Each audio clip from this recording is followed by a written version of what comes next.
Chapter 1. Teresa Hands of Mercy. Morning in Calcutta did not rise softly. It awakened with clamor, metal shutters groaning open, distant calls of vendors, the shuffle of thousands of footsteps over cracked pavement. But there, in the thick of it, moved a figure wrapped in simple white cotton, bordered in blue. Not a queen, not a soldier, not even a preacher. Just a woman, barefoot sometimes, bent slightly at the shoulders, not from age, but from leaning close to those the world passed by. Her name was Teresa. But the children called her Ma. The rickshaw pullers nodded as she passed. She knew them all not by titles, but by pain. There were no rosters, no registrations, just faces she memorized and names whispered between coughs or tears. The sari she wore wasn't a symbol. It was armor. Humble, threadbare, and always clean dot in the narrow alleyways of Calcutta, where the sun rarely touched the ground and disease lingered like dust, she became a fixture. Not with sermons, with presence. Her hands were weathered, her palms cracked, but they washed wounds gently. Her eyes saw not poverty but people, not statistics but stories. Sometimes she held babies whose cries had faded to silence. Sometimes she cradled old men with fevered brows, speaking softly as though they were her own kin. She did not move with urgency, but with purpose. There was no panic in her gestures, just attention. The kind that makes the forgotten feel real again. She didn't change the skyline of the city, but in the corners no one charted, she changed. To light, not by wealth, not by power, but by mercy in motion. And in this motion, every day, she wrapped the wounds of the world in her white sari, the weight of a tin bowl in Teresa's world. A bowl was never just a bowl, especially when made of tin. Especially when empty, especially when placed in hands too frail to lift it. The act of filling it wasn't about calories or survival. It was about dignity. She understood that hunger was not only of the body, it was of the soul. The hunger to be seen, the hunger to matter. She knelt daily with ladles of rice and lentils, not rushing, not counting. To her, each scoop was a sentence, a conversation, a ritual dot in the long lines outside the homes. She had opened homes with no gates, only thresholds of welcome people waited not just for food, but for grace. And when their turn came, Teresa met their eyes.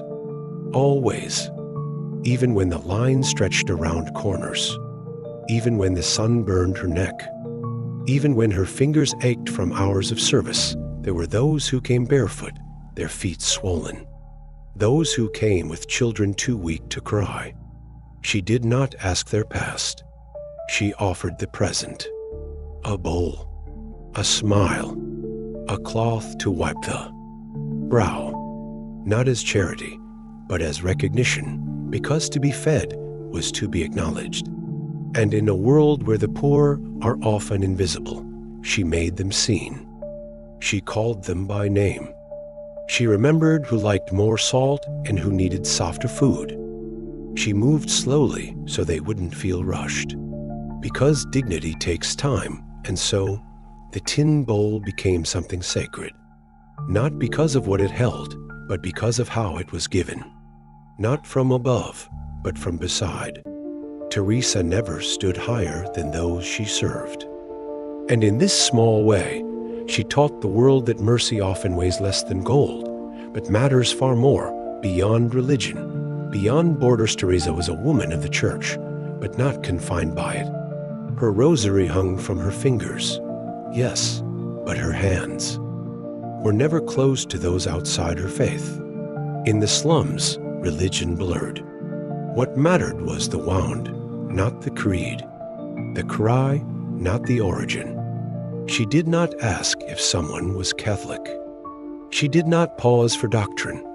Muslims, Hindus, Buddhists, atheists all found the same mercy in her gaze. Her faith was not a wall. It was a door. And she kept it open. In the hospice homes she built for the dying, she placed no crosses over the beds unless asked. Instead, she lit candles, held hands, and whispered comfort. For some, she read the Bible. For others, she simply listened.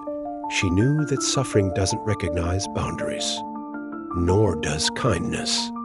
And so, she walked through riot zones, visited places governments feared to name. She went where even aid workers hesitated. Because the need was the only compass she followed, and around her, people followed, not because she converted them, but because she reminded them of what it meant to be human, of what it meant to see, to touch, to love without.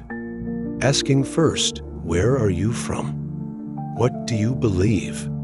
Leaders asked her to speak at conferences.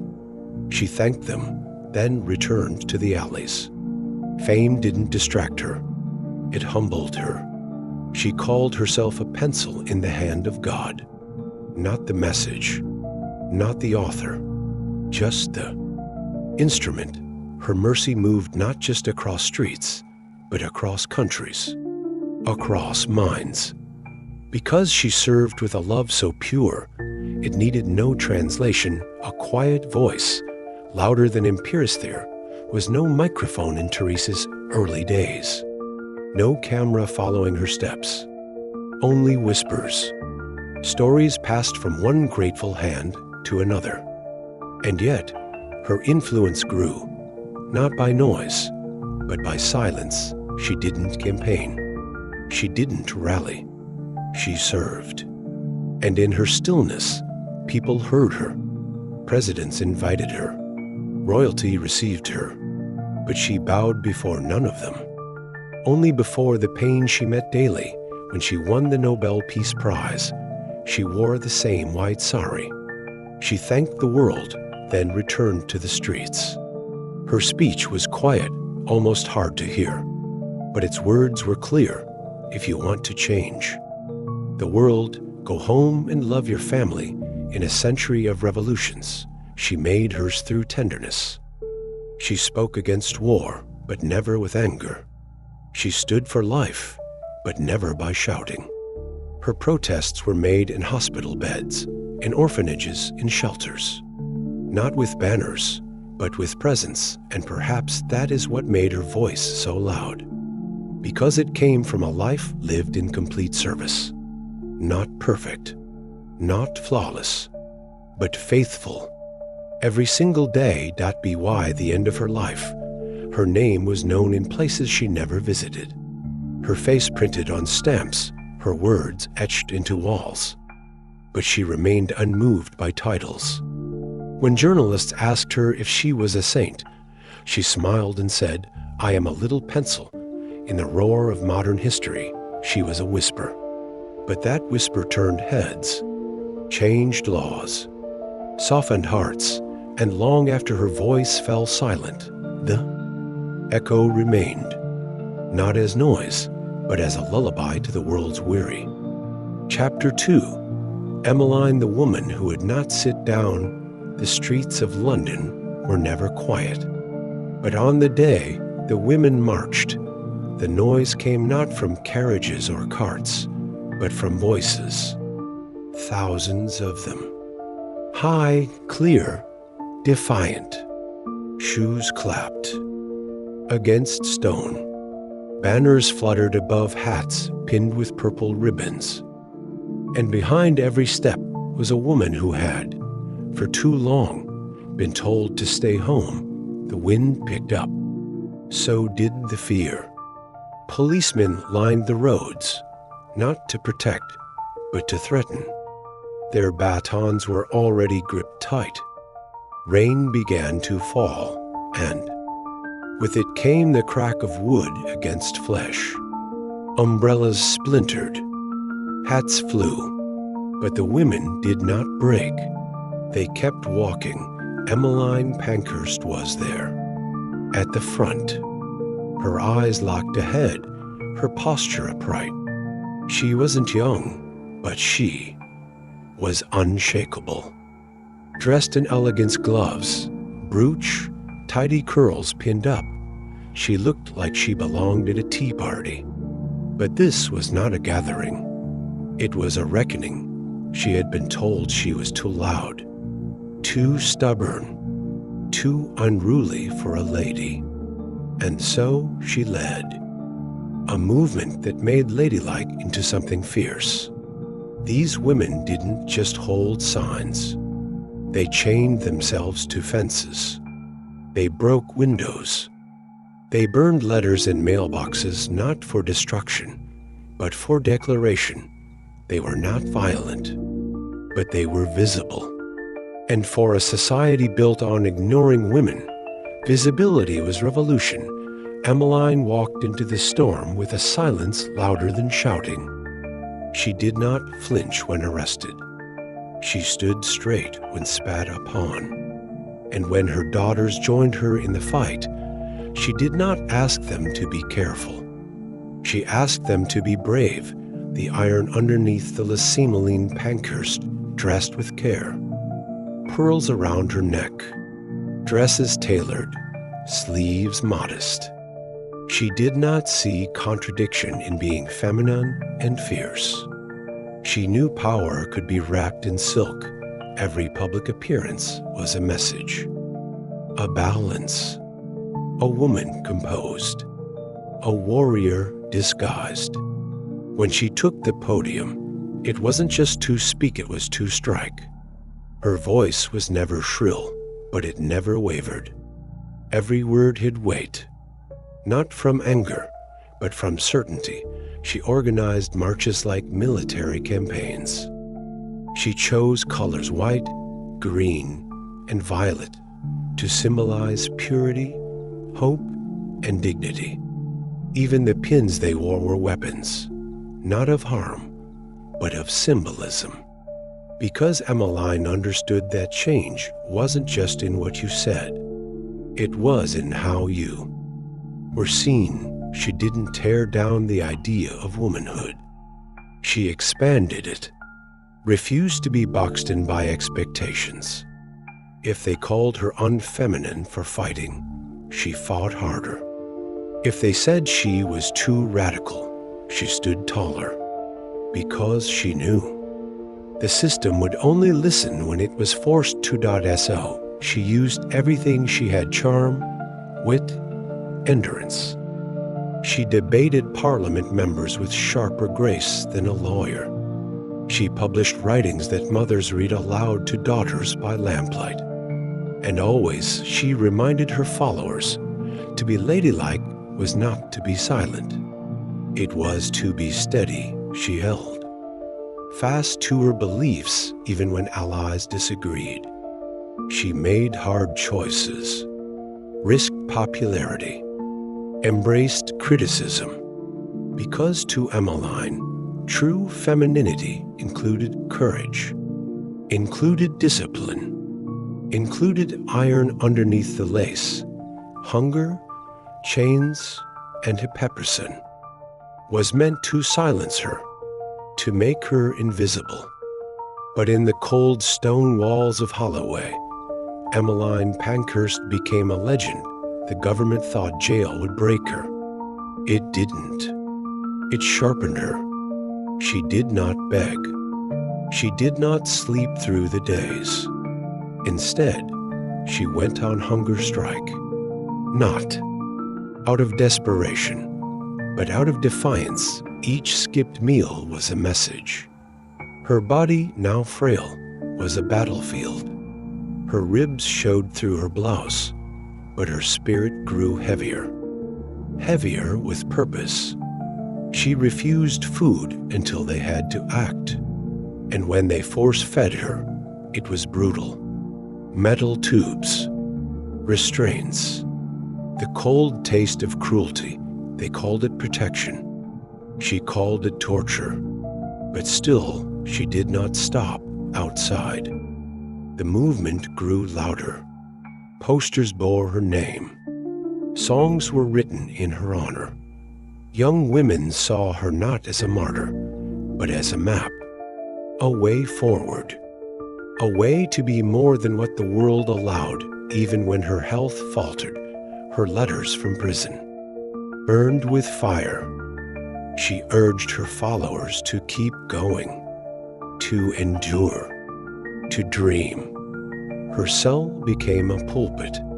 Her pain became proof chains never suited her, but she wore them like medals, not because she enjoyed suffering, but because she refused to let fear dictate.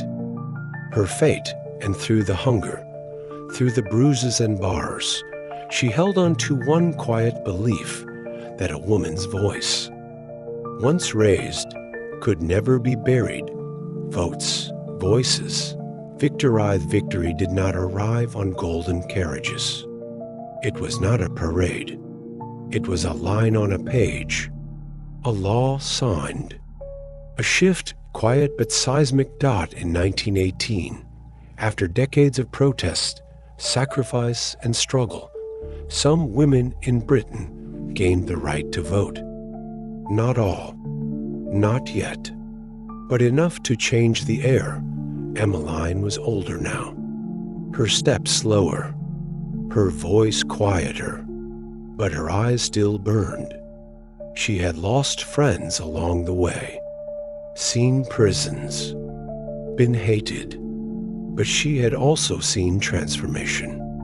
Laws that, once ignored women, now bent toward them. Newspapers that once mocked her now praised her. She didn't celebrate with champagne. She kept working, pushing for more. Equality was not a moment. It was a movement, and she knew the path ahead still held barriers. But she had cleared the first. By the time full voting rights were granted in 1928, just weeks before her death. The world had changed. Women walked into polling stations, wrote their choices, claimed their future, and they did it with the strength she had passed down. Statues would come later. So would books, films, tributes. But the real victory was quieter. It was the girl who read about Emmeline in school and saw herself differently. It was the mother who no longer whispered her opinions. It was the voter who, pencil in hand, remembered the woman who would not sit down. History would speak her name. But more than that, it would feel her footsteps steady, strong, and never still. Chapter 3, Ada, the Enchantress of Numbers, in the dim drawing rooms of Regency, England, where candlelight flickered over velvet drapes and pianofortes played soft waltzes. A young girl sat apart. Her name was Ada. Not Ada of the dance floor, not Ada of courtship and chatter, but Ada of the gears.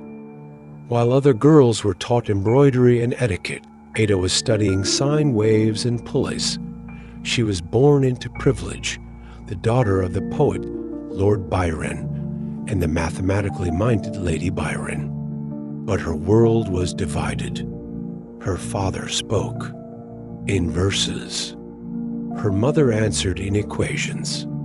And from that strange divide, Ada forged her own path, one that moved between poetry and precision. She was curious in ways not easily contained.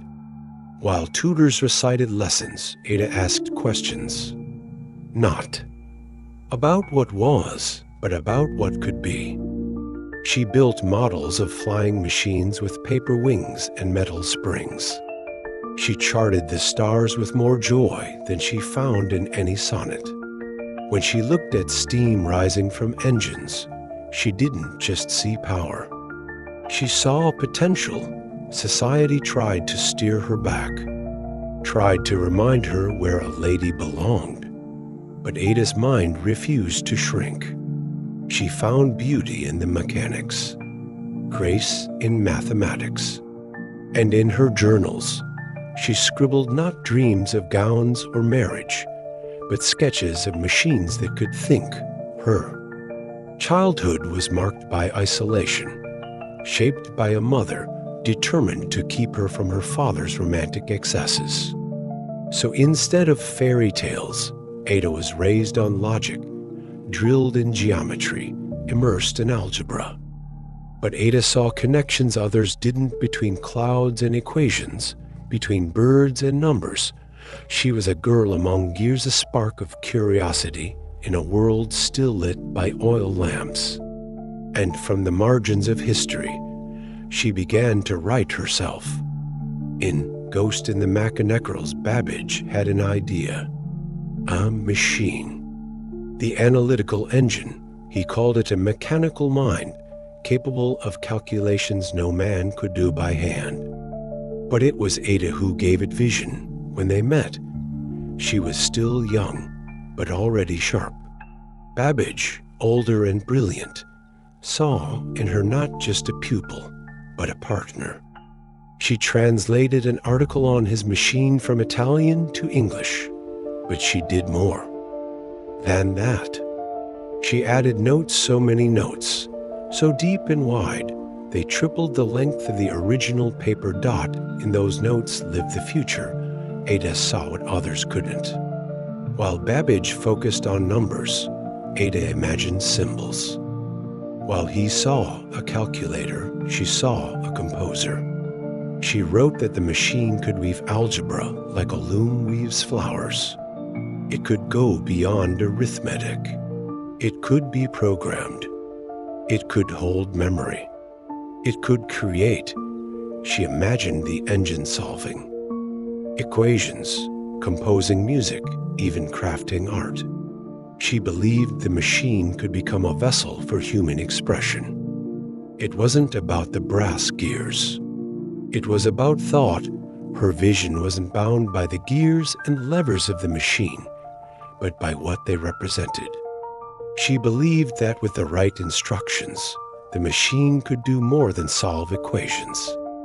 It could express ideas. Ada was not building computers. She was building the idea of computers. The ghost in the machine was her. She called herself an analyst and a metaphysician. A thinker of science, yes, but also of spirit. For Ada, the soul of technology was not in its metal, but in its meaning, and in a world that barely let women publish their names, she planted the seeds of modern computing in the footnotes of A. Translation: mathematics as music to Ada. Numbers weren't dull. They danced. They sang. Equations moved like melodies, and theorems rose and fell like symphonic waves. She played the piano, yes, but it was mathematics that truly sang to her. She saw in it rhythm and tone, variation and theme. Each formula was a line of music. Each calculation, a chord dot. It wasn't enough for her to know how something worked. She wanted to know why it worked, what the pattern meant, what the logic revealed about the world beneath its surface. When she wrote about algorithms, she didn't describe them like tools. She described them like compositions, instructions that could, in time, shape intelligence. The way music shaped mood, the way poetry shaped thought. Even as her health declined, her mind stayed luminous. She scribbled notes late at night, by candlelight, on scrap paper and margins. Not just math, but metaphors. She wrote of engines dreaming, of numbers, breathing. She believed that logic and imagination were not enemies. They were twins. She once wrote, "The science of operations is as much concerned with the relations between operations as with the operations themselves." To Ada, a calculation was never just a task, it was a dance, a dialogue. It held the potential for structure, yes, but also spontaneity, many around. Her found her strange, too abstract, too poetic, too much. But in the years to come, It would be those very abstractions, those musical metaphors that helped engineers and scientists reimagine what machines could do. Ada Lovelace was not just writing math. She was composing the future, a mind too bright for her. Timida Lovelace did not live a long life. Illness followed her, shadowed her, and finally claimed her at just 36. But her ideas outlived the century that ignored them. In her own time, she was dismissed. Her work buried in obscurity. Her notes passed over.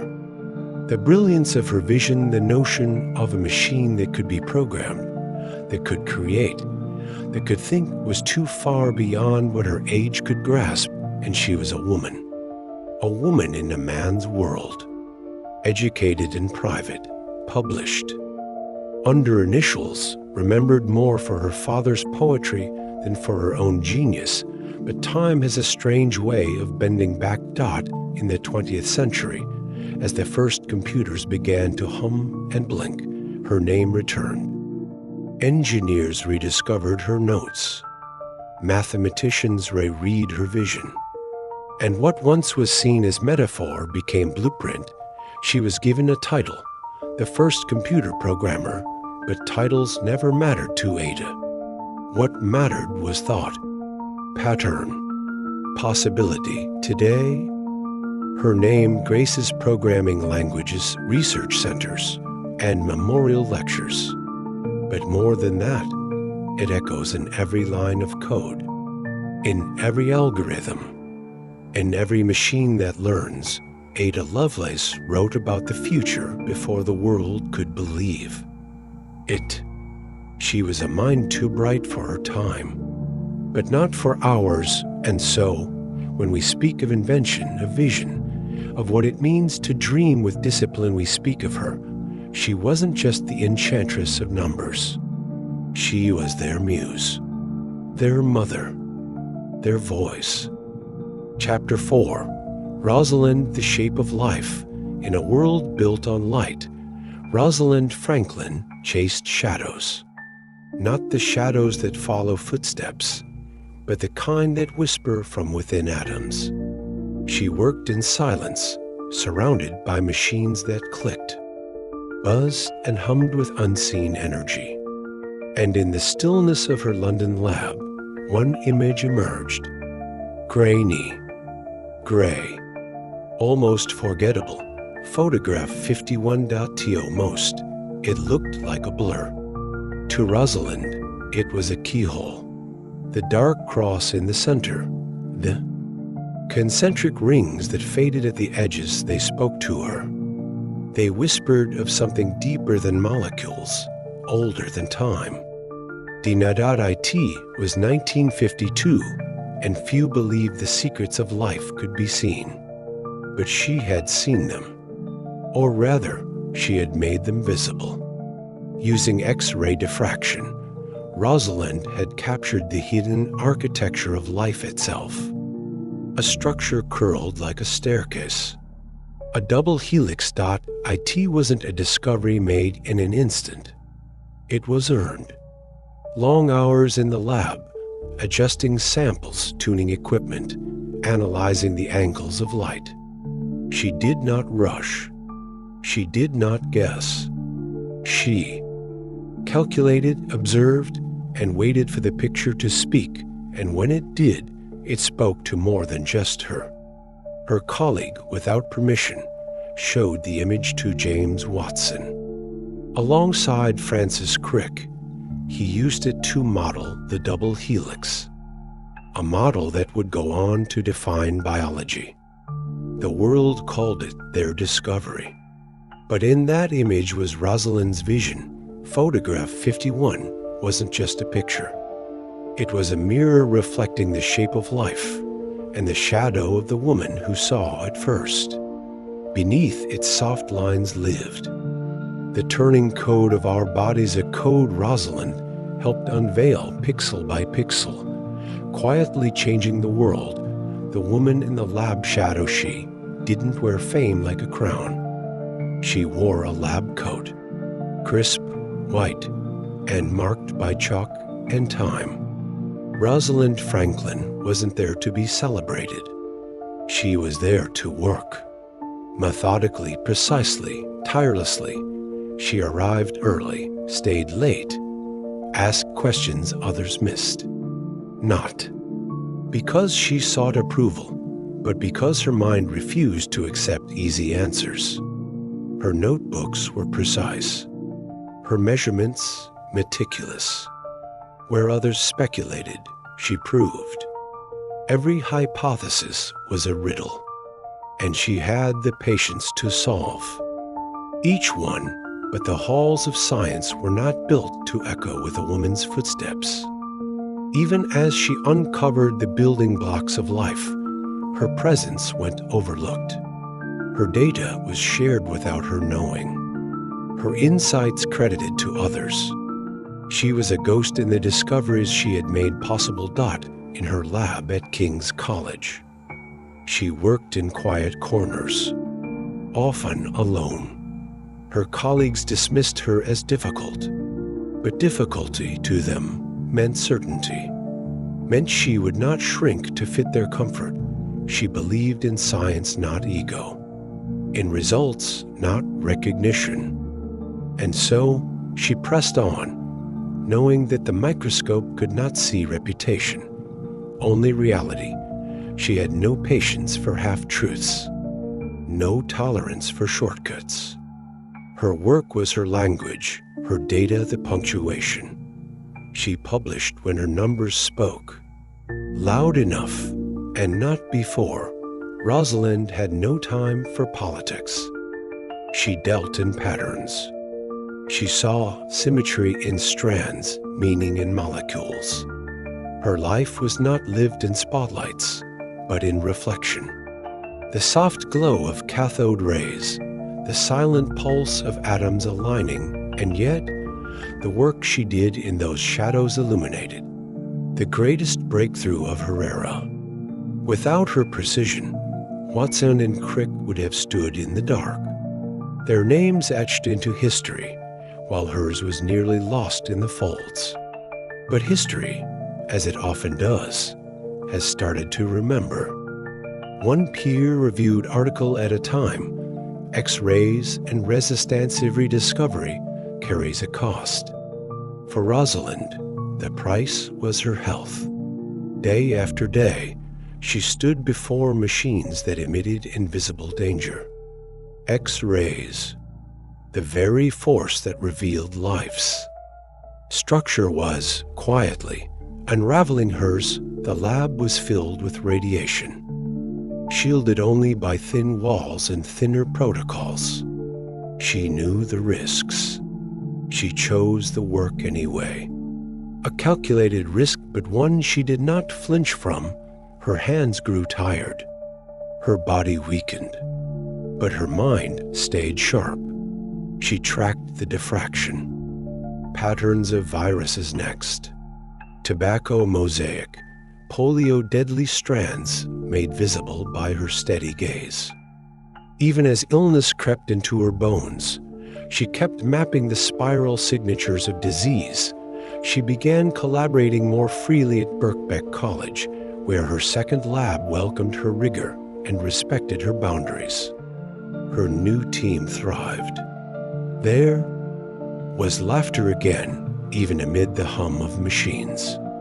There was collaboration, not competition. And in that space, she pushed the boundaries of what was known about molecular biology. There was resistance in her perseverance, in her refusal to slow, in her insistence that knowledge was worth the toll. She didn't speak of pain. She spoke of progress. She was often in discomfort, but seldom without purpose. Colleagues began to notice, too late, the scope of her brilliance. She moved to the lab of G.D. Bernal, where her team worked not in competition, but in collaboration. There, her smile returned more often. There, her insights flowed freely, but time was short. Radiation had already begun its work inside her. By the time she was diagnosed with ovarian cancer, the damage was deep. Still, she worked. Even in the final months, between surgeries and treatments, she continued to publish, continued to build. She wrote papers while resting in bed, instructed team members while lying under blankets. There was steel in her spine, not from pride, but from purpose. She had not entered science to be remembered. She had entered to reveal what she left behind. Rosalind Franklin died in 1958. She was 37. The Nobel Prize awarded to Watson, Crick, and Wilkins came 4 years later. By then, her name was an afterthought, but the shape of life she unveiled never left. It entered textbooks, laboratories, medicine. It shaped genetic research, cancer treatment, evolutionary biology. It became the language of modern science, and slowly, her story returned. Scholars reread her notes. Biographers told her tale. Schools were named for her. Statues raised. Documentaries filmed. Students, young and curious, learned of the woman whose vision pierced cells. Today, her legacy coils through every double helix, every gene mapped, every cure sought. She is there not just in memory, but in the very molecules we carry. Her initials may not have graced the Nobel, but her fingerprints are on every petri dish that chases life's origins. Her notebooks remain as artifacts, volumes of symmetry, numbers, angles. Her handwriting tight and unyielding. Her legacy, not carved into metals, but built into microscopes, curriculum, and the very vocabulary of molecular science. Science, at its best, is self-correcting. And history eventually looks again. Rosalind did not see the Nobel, but she saw the truth. She saw structure in chaos, order in atoms, meaning in the invisible, and she gave that vision to the world. She never needed the spotlight.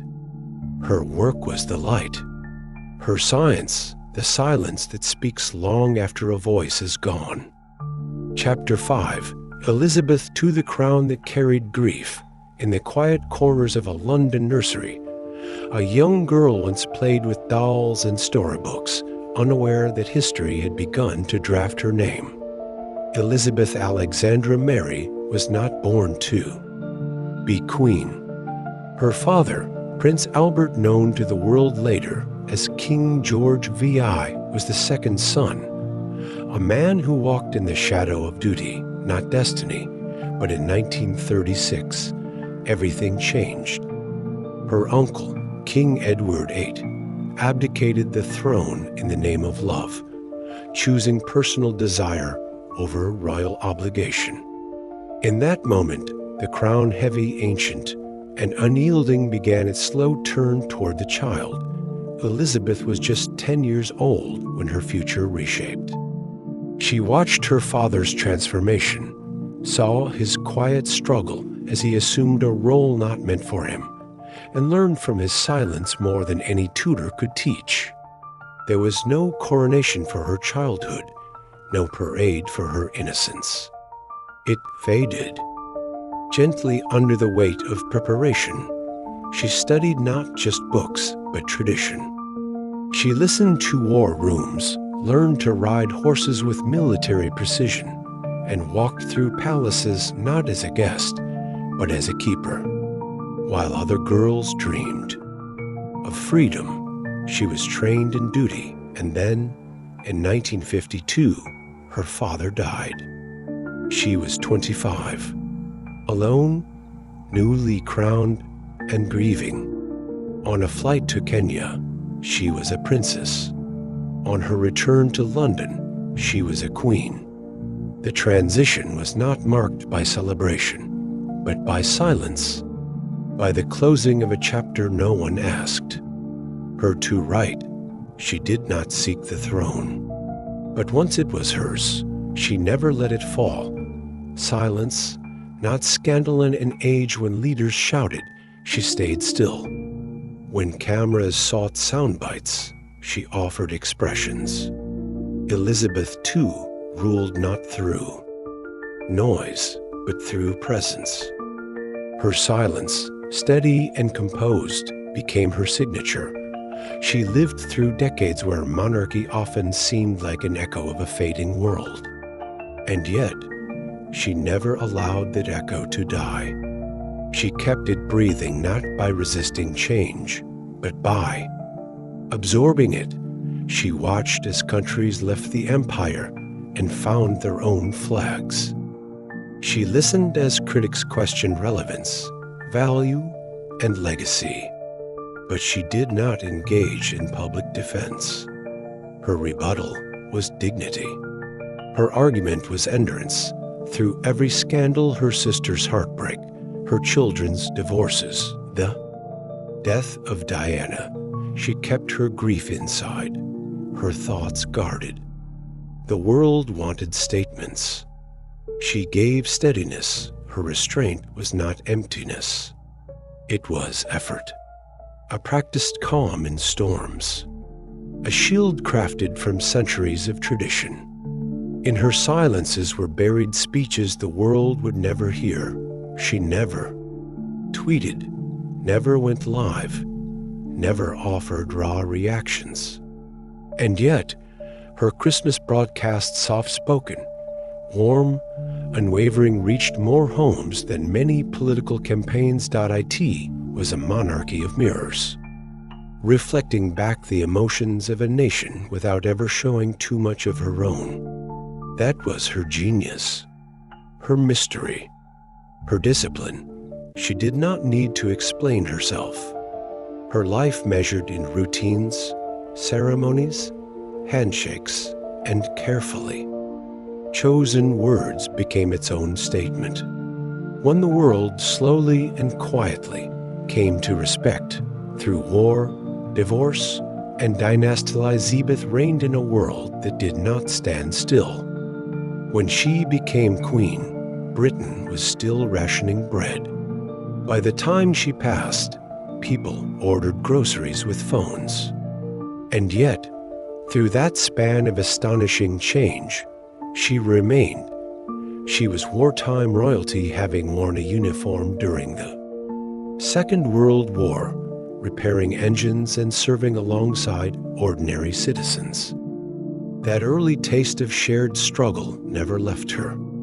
She saw the price of peace not from a balcony, but from the ground. As empires collapsed and colonies claimed independence, she shook hands with revolution and adapted her role.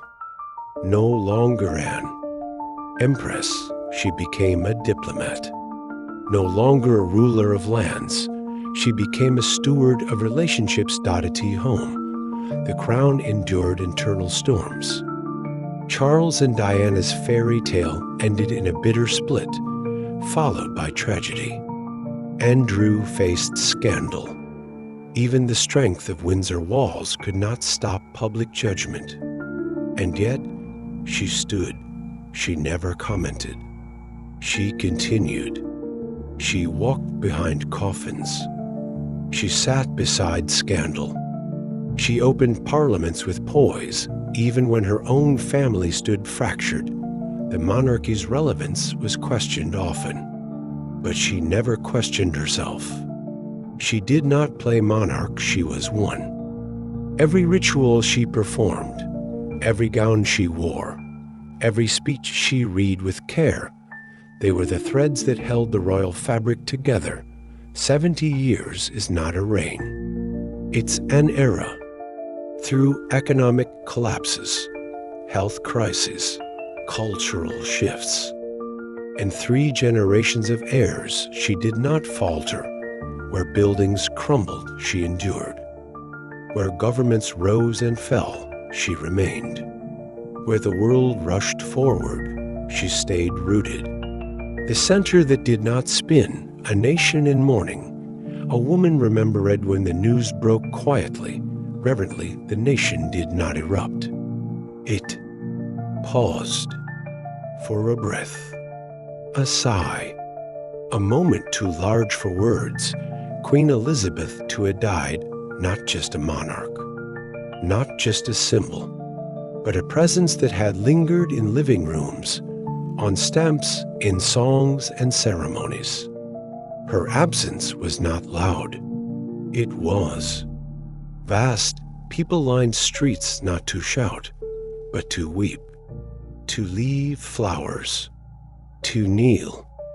Not because they understood her fully, no one ever did, but because she had always been there, from the coins in pockets to the portraits in classrooms. Her image was part of the backdrop of life. But it was never just about image. It was about steadiness, about having someone who never flinched, and in that moment of loss, the world remembered her smile at Jubilee concerts, her gloved waves, her quiet humor, her Christmas messages, her solitary seat at Philip's funeral. She had ruled longer than most people had lived. And now she had stepped away, but not entirely. Her story is etched into history, her crown passed on, but her example not forgotten. Her era, one of restraint, tradition, and remarkable endurance, has become a chapter in the book of Britain. In the silence left behind, the world saw her more clearly. She was the girl who never asked to rule. She was the queen who never stopped. She was the crown that carried grief and never let it show. Chapter 6. Diana, the princess who touched the wounded. She was 19 years old when she became a princess. Young, shy, and radiant. The world watched her wedding like it was a fairy tale. But fairy tales don't always tell the whole truth behind. The golden carriage and the cathedral bells were walls that did not echo with laughter. Only protocol. Only silence. Diana, soft and full of feeling, entered a life shaped by centuries of tradition, a palace that valued restraint over emotion. Duty over dreams, she tried to adjust. She learned the waves, the curtsies, the practiced smiles, but it never felt like home. She wasn't raised for thrones. She was raised with bedtime stories and schoolyard games. The girl who once worked as a nursery assistant now found herself dining with diplomats and curtsying before queens. In public, she became a vision, elegant and adored. But in private, she felt like a stranger in her own skin. The pressure, the loneliness, the quiet judgments they closed in. The halls of Buckingham Palace were vast, but Diana's world grew smaller. She battled insecurity, fought eating disorders, and cried behind locked doors. Still, her heart kept reaching. Where others saw rules, she saw people. She connected with children, with the sick, with the forgotten. She broke unspoken codes, hugging a child in public, laughing too freely, showing tears on camera. For the royal establishment, it was troubling. For the people, it was magic. Diana wasn't trying to be different. She was trying to be real. And realness was not what the monarchy expected. But she couldn't help it. She didn't want to be a porcelain doll behind glass. She wanted to matter, not for titles, but for kindness. She wasn't made for palaces. But that's what made her unforgettable. Hand in hand with the dying in the 1980s, fear had a name: AIDS. It swept across cities and continents. But with it came something even darker: silence. Patients were shunned. Families turned away. Hospitals became islands of isolation. People were dying, but they were dying unseen. Then Diana walked in. She entered a hospital room where most would not go. She wore no gloves, no mask, only a light blue suit and quiet compassion. And when she reached out her hand ungloved and took the hand of a dying man, the world paused. That single moment captured in a photograph did more to change public perception of AIDS than 1,000 speeches. It said, "This person matters. This life is not less than mine. This illness does not strip away dignity." Diana did not ask permission. She simply went, again and again, to hospices, wards, orphanages. Her visits weren't scheduled to the minute like royal tours. She stayed longer than planned. She held hands longer than advised. She listened to her. It wasn't charity. It wasn't performance. It was recognition. A look in the eyes. A soft word. A physical touch that reminded the suffering, you are still human. And you are not alone in Angola. Her compassion stepped onto dangerous ground, literally. Landmines buried beneath dirt had torn limbs from countless lives. Diana walked through a minefield wearing body armor and a visor, the press watching every step. Some thought it was reckless. But it wasn't about danger. It was about awareness. She met children who had lost legs, mothers missing arms, men whose bodies bore the scars of war. She bent down to speak with them, to look at the damage and not turn away. She didn't hide from the horror.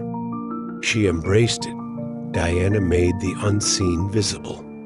She brought light to places the world had turned its face from, and in doing so, she became more than a princess. She became a witness to human pain and a healer, if only through presence, glass walls and camera flash, but compassion could not shield her from the flash of 1,000 lenses. The camera adored her. It followed her from palace steps to parking lots, from red carpets to park benches. She was beauty, mystery, story, and the press was insatiable. Newspapers didn't just write about her.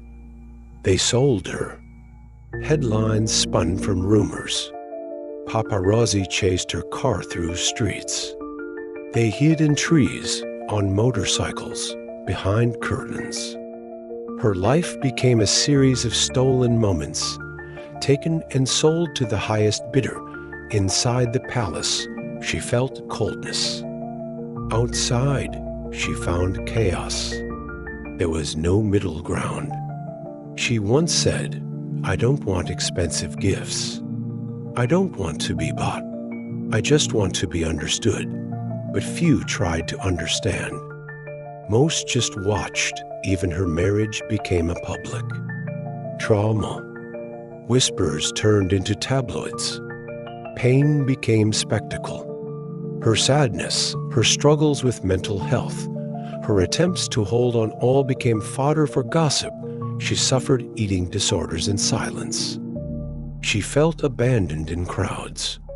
And yet, when the camera turned on, she smiled not out of fakery, but resilience. Diana learned to speak through fashion. Her clothes weren't just outfits, they were armor. A revenge dress here, a shy sweater there, every color chosen, every accessory a message. She knew she couldn't control the narrative, but she could color it. Still, the loneliness grew. Even after her divorce, the cameras never left. If anything, they chased her harder. Every friend, every step, every vacation watched, documented, sold, and in love, she faced the same storm. When she began dating again, the press erupted. They photographed her on boats, on balconies, on beaches often without consent. What should have been privacy became performance. She lived inside a glass wall, transparent but isolating. She could see the world. The world could see her. But connection, that was harder.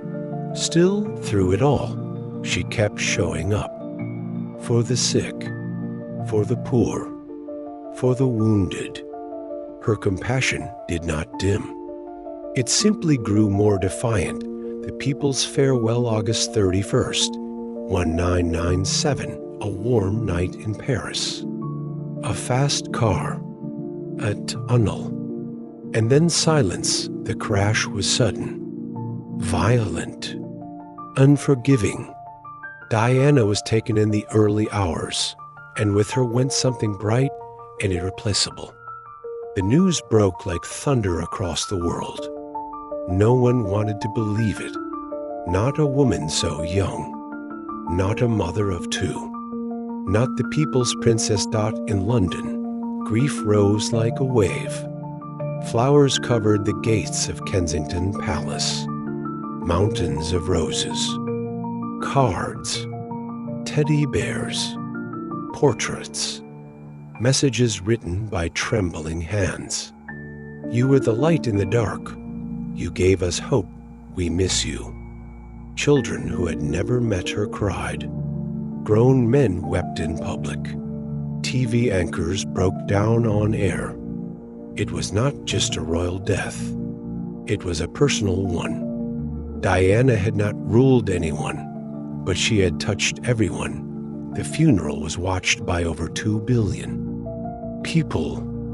Her coffin, draped in the royal standard, passed through the city she had loved and been loved by.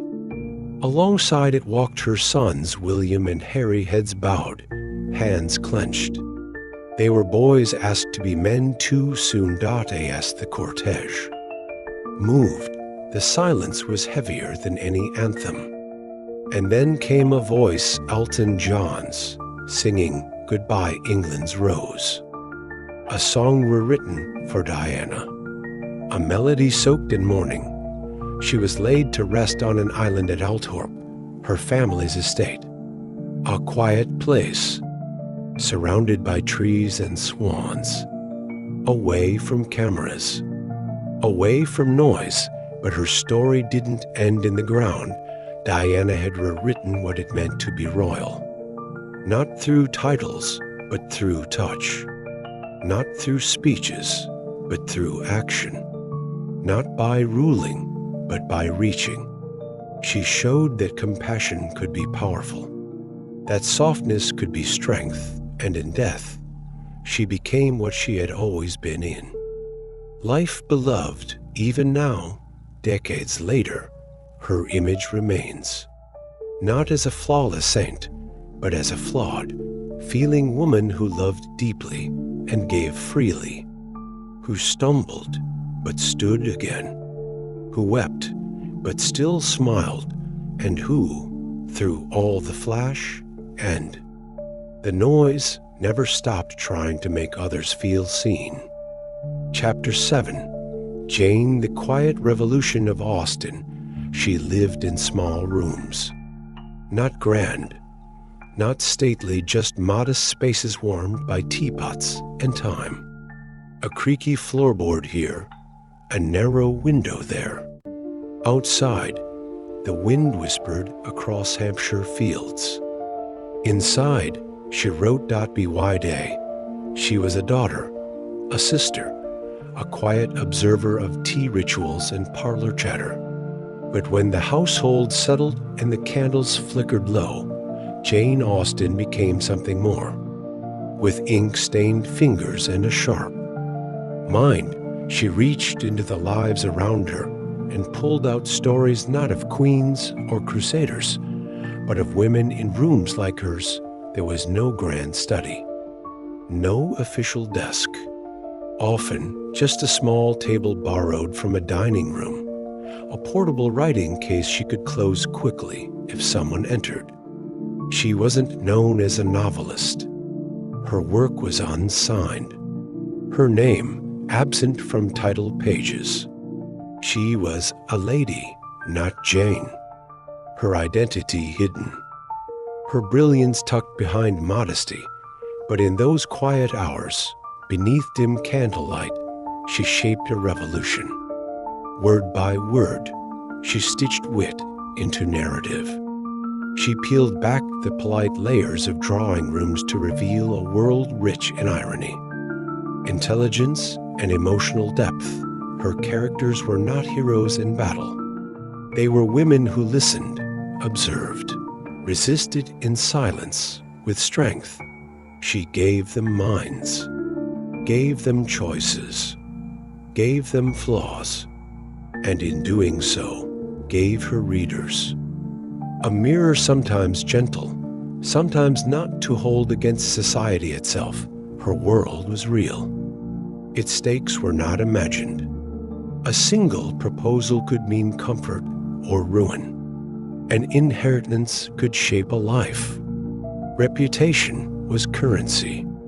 Love, if it came, had to survive all of it, and Jane wrote it all with the precision of a surgeon and the soul of a poet.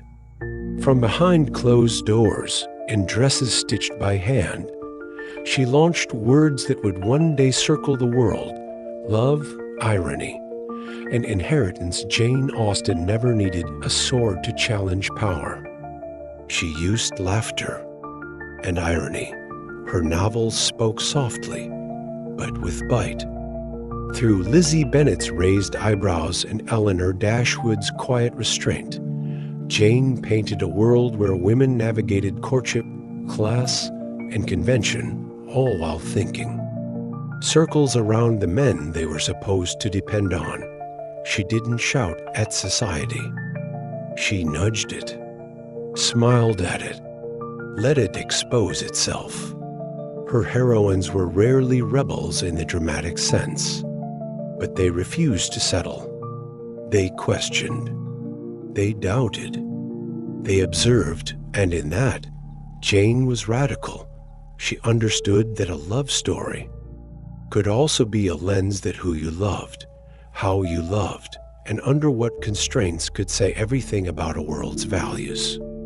She showed readers the weight of inheritance, the limits of marriage, the dance of propriety, marriage in her. Stories wasn't just romance. It was survival. But Jane's characters longed for more. For connection, for wit, for equality, or as close to it as their world would allow. Elizabeth Bennet refused Mr. Collins, even when he could have secured her future. Fanny Price endured silence rather than compromise her heart. Anne Elliot waited, not because she was passive, but because she had grown.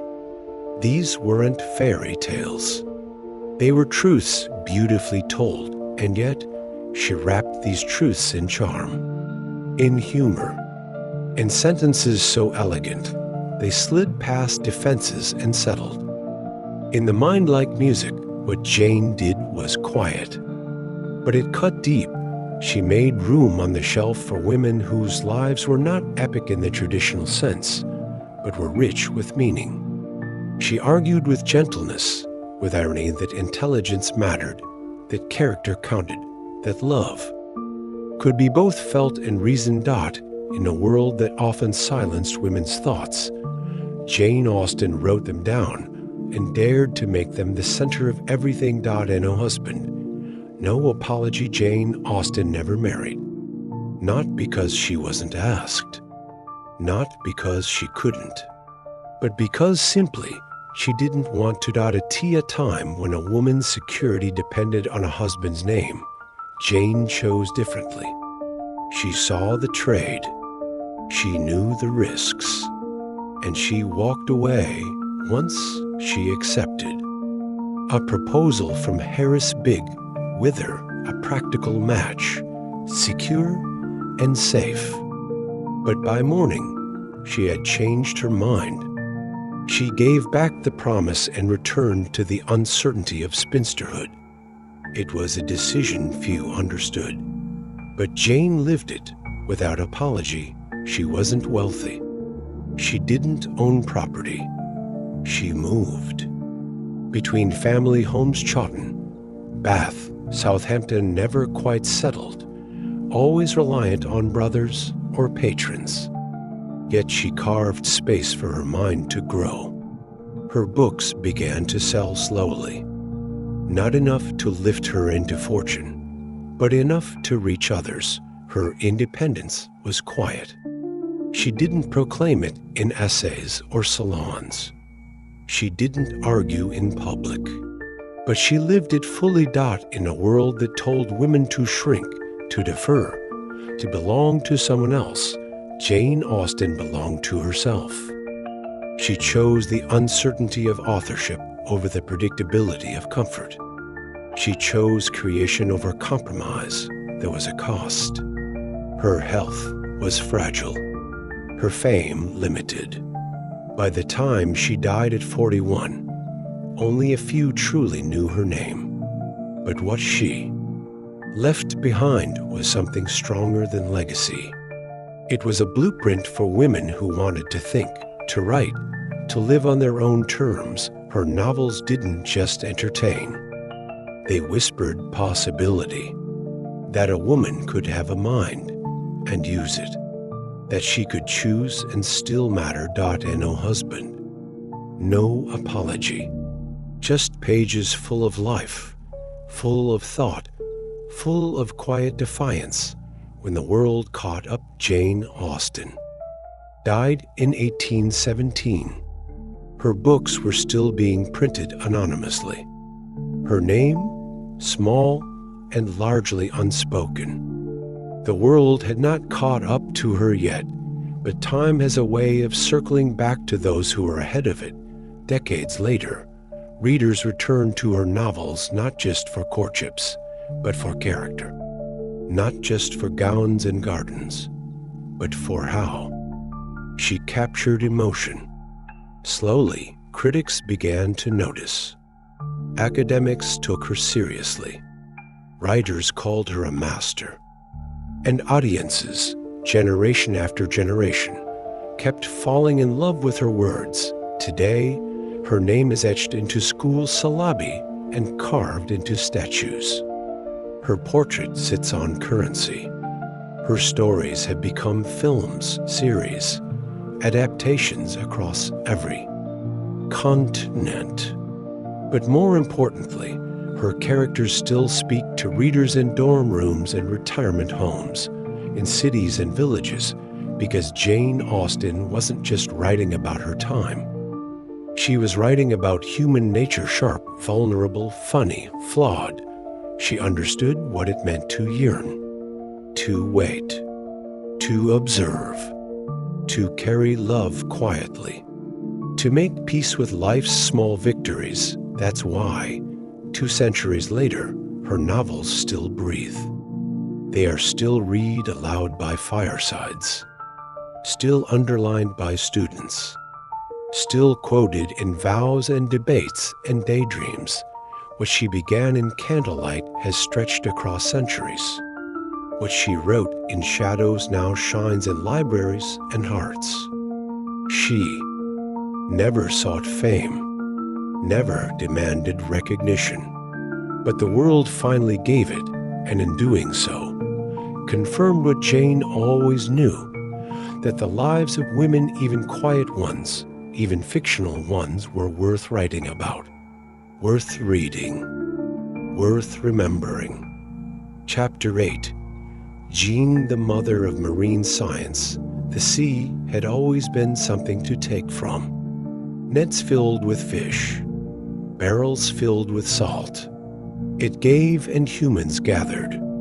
But Jean Villepreux power came to the shore with different eyes. She didn't want to catch the ocean. She wanted to understand it. In the early 1800s, on the Sicilian coast, Jean built something the world had never seen: a cage in the sea. Not for trapping, but for watching. It was made of glass and metal, delicate, precise. A window into a world that had, until then, been hidden in motion. She anchored it near Messina, where currents whispered around rocks and small fish darted like thoughts. This cage floated part laboratory, part question. Inside, she placed marine life, not to study their death, but to observe their lives. At a time when science was done in dusty books and marble halls, Jean chose waves and tide pools. Her lab was the water. Her colleagues creatures with gills, shells, and tentacles. While men in Paris debated theory, she knelt at the water's edge and waited. She watched as mollusks clung to surfaces, as octopuses changed color as sea. Urchins folded their spines with a grace no textbook could capture. She sketched them, measured them, watched them change. This was not science as performance. It was science as patience. A woman alone with the sea, listening to what it was willing to say. Her aquarium, the first of its kind, gave her control over what nature had always hidden. It became a tool not just for observation, but for preservation. Jean could now see marine life as it lived, not as it died. And in doing so, she pulled back the curtain on one of Earth's last mysteries, shells and secrets most scientists at the time dismissed sea creatures as too soft, too simple. But Jean saw something else. In their spirals and shells, in their transparent bodies and silent births, she found questions the world hadn't yet learned to ask. She became fascinated with mollusks, especially cephalopods like the paper nautilus or argonaut. To many, the delicate, swirling shell of the female argonaut seemed too ornate to be natural. Some claimed the creature stole it from others. Others argued it was built like a hermit crab's borrowed home. But Jean wasn't satisfied with guessing. She placed argonauts in her seawater enclosures and watched.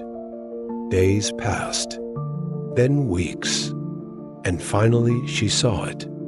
The female spun the shell herself, weaving it from her own body. It wasn't stolen, it was crafted. A labor of biology, not theft. That discovery was quiet, but it cracked open a false truth that had stood for generations. Jean's notebooks filled with sketches, details, annotations written in the fine, steady hand of someone who had waited to be certain. She documented embryonic development in mollusks long before embryology became a formal field.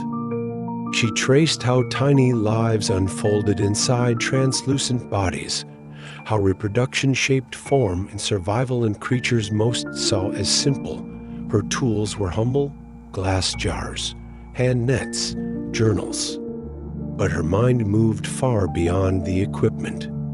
She connected life cycles, behaviors, patterns. She watched with reverence and wrote with care. In her world, no creature was too small to matter. Each shell, each spine, each flick of a tentacle told a story. And Jean listened. She published her findings. Quietly, modestly, but her words carried the weight of witness. She was not theorizing.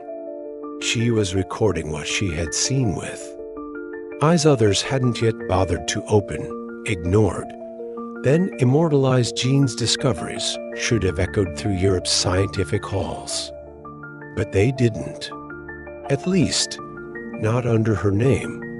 She was a woman, a seamstress by training, a wife of a merchant, not part of the elite academies, not educated in universities. Her work, to many, was a curiosity or worse, a fiction. Some of her research was attributed to male colleagues.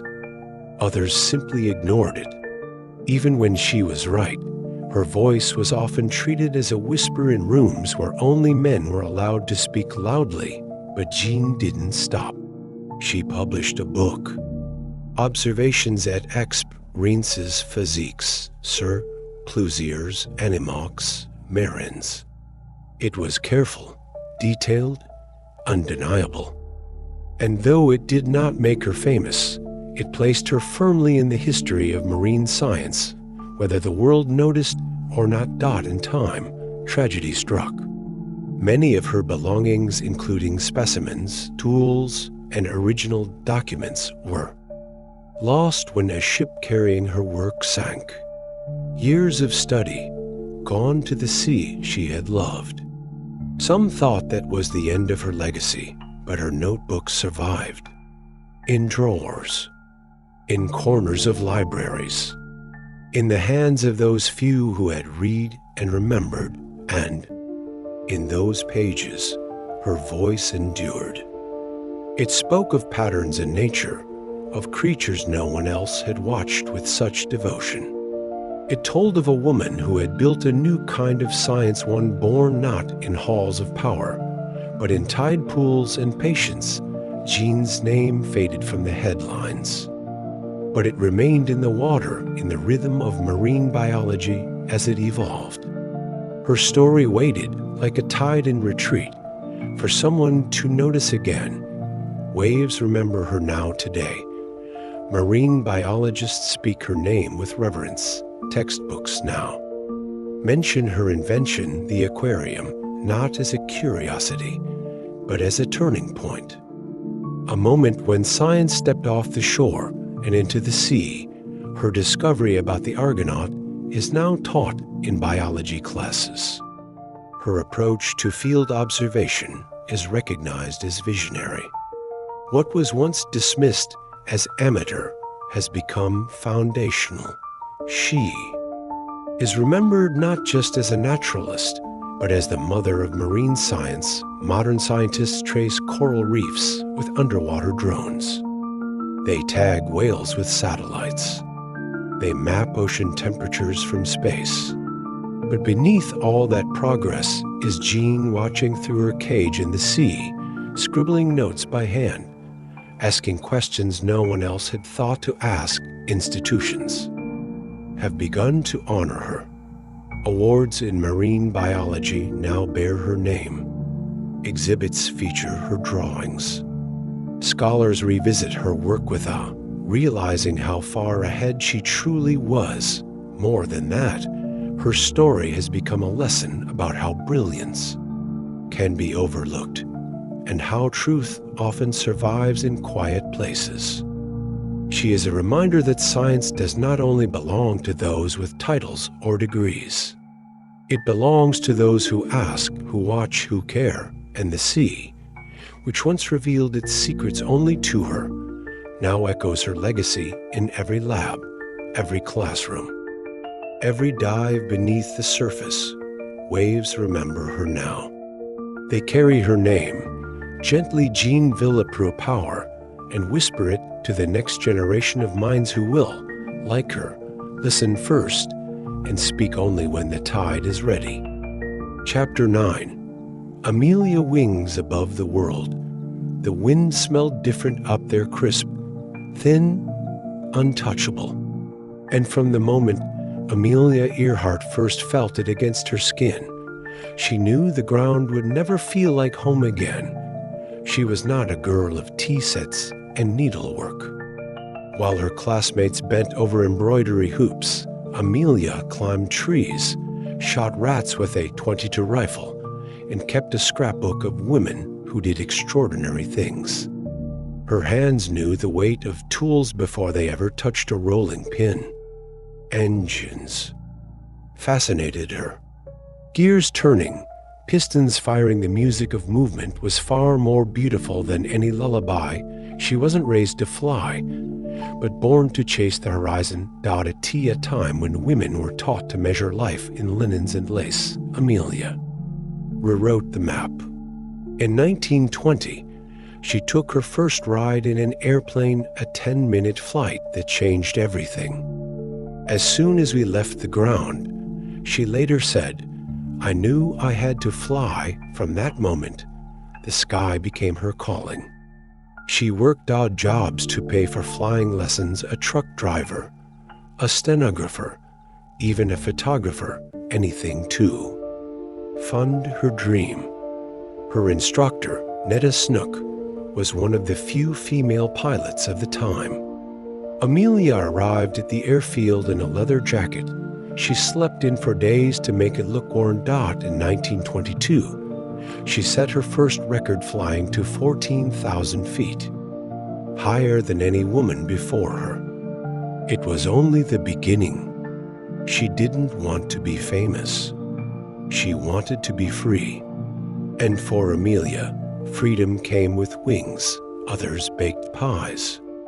She mapped the sky across the Atlantic, across expectations. By 1932, Amelia Earhart had already become a name whispered in awe. But on May 20th of that year, she cemented her place in history. Alone, she climbed into her Lockheed Vega 5B in Newfoundland. Her goal, Paris. Her compass, Resolve.it, was not her first time crossing the Atlantic. In 1928, she had made the journey as a passenger. But this time was different. This was her flight, her hands on the controls, her fate stitched into the seams of her red plane. The weather was cruel. Freezing rain pelted the cockpit. Her altimeter failed. Her fuel tank leaked. Ice formed on the wings and lightning clawed at the sky. For 14 hours and 56 minutes, she battled the heaven-soaked, shivering and alone. Her only companions were the growl of the engine and the whisper of purpose.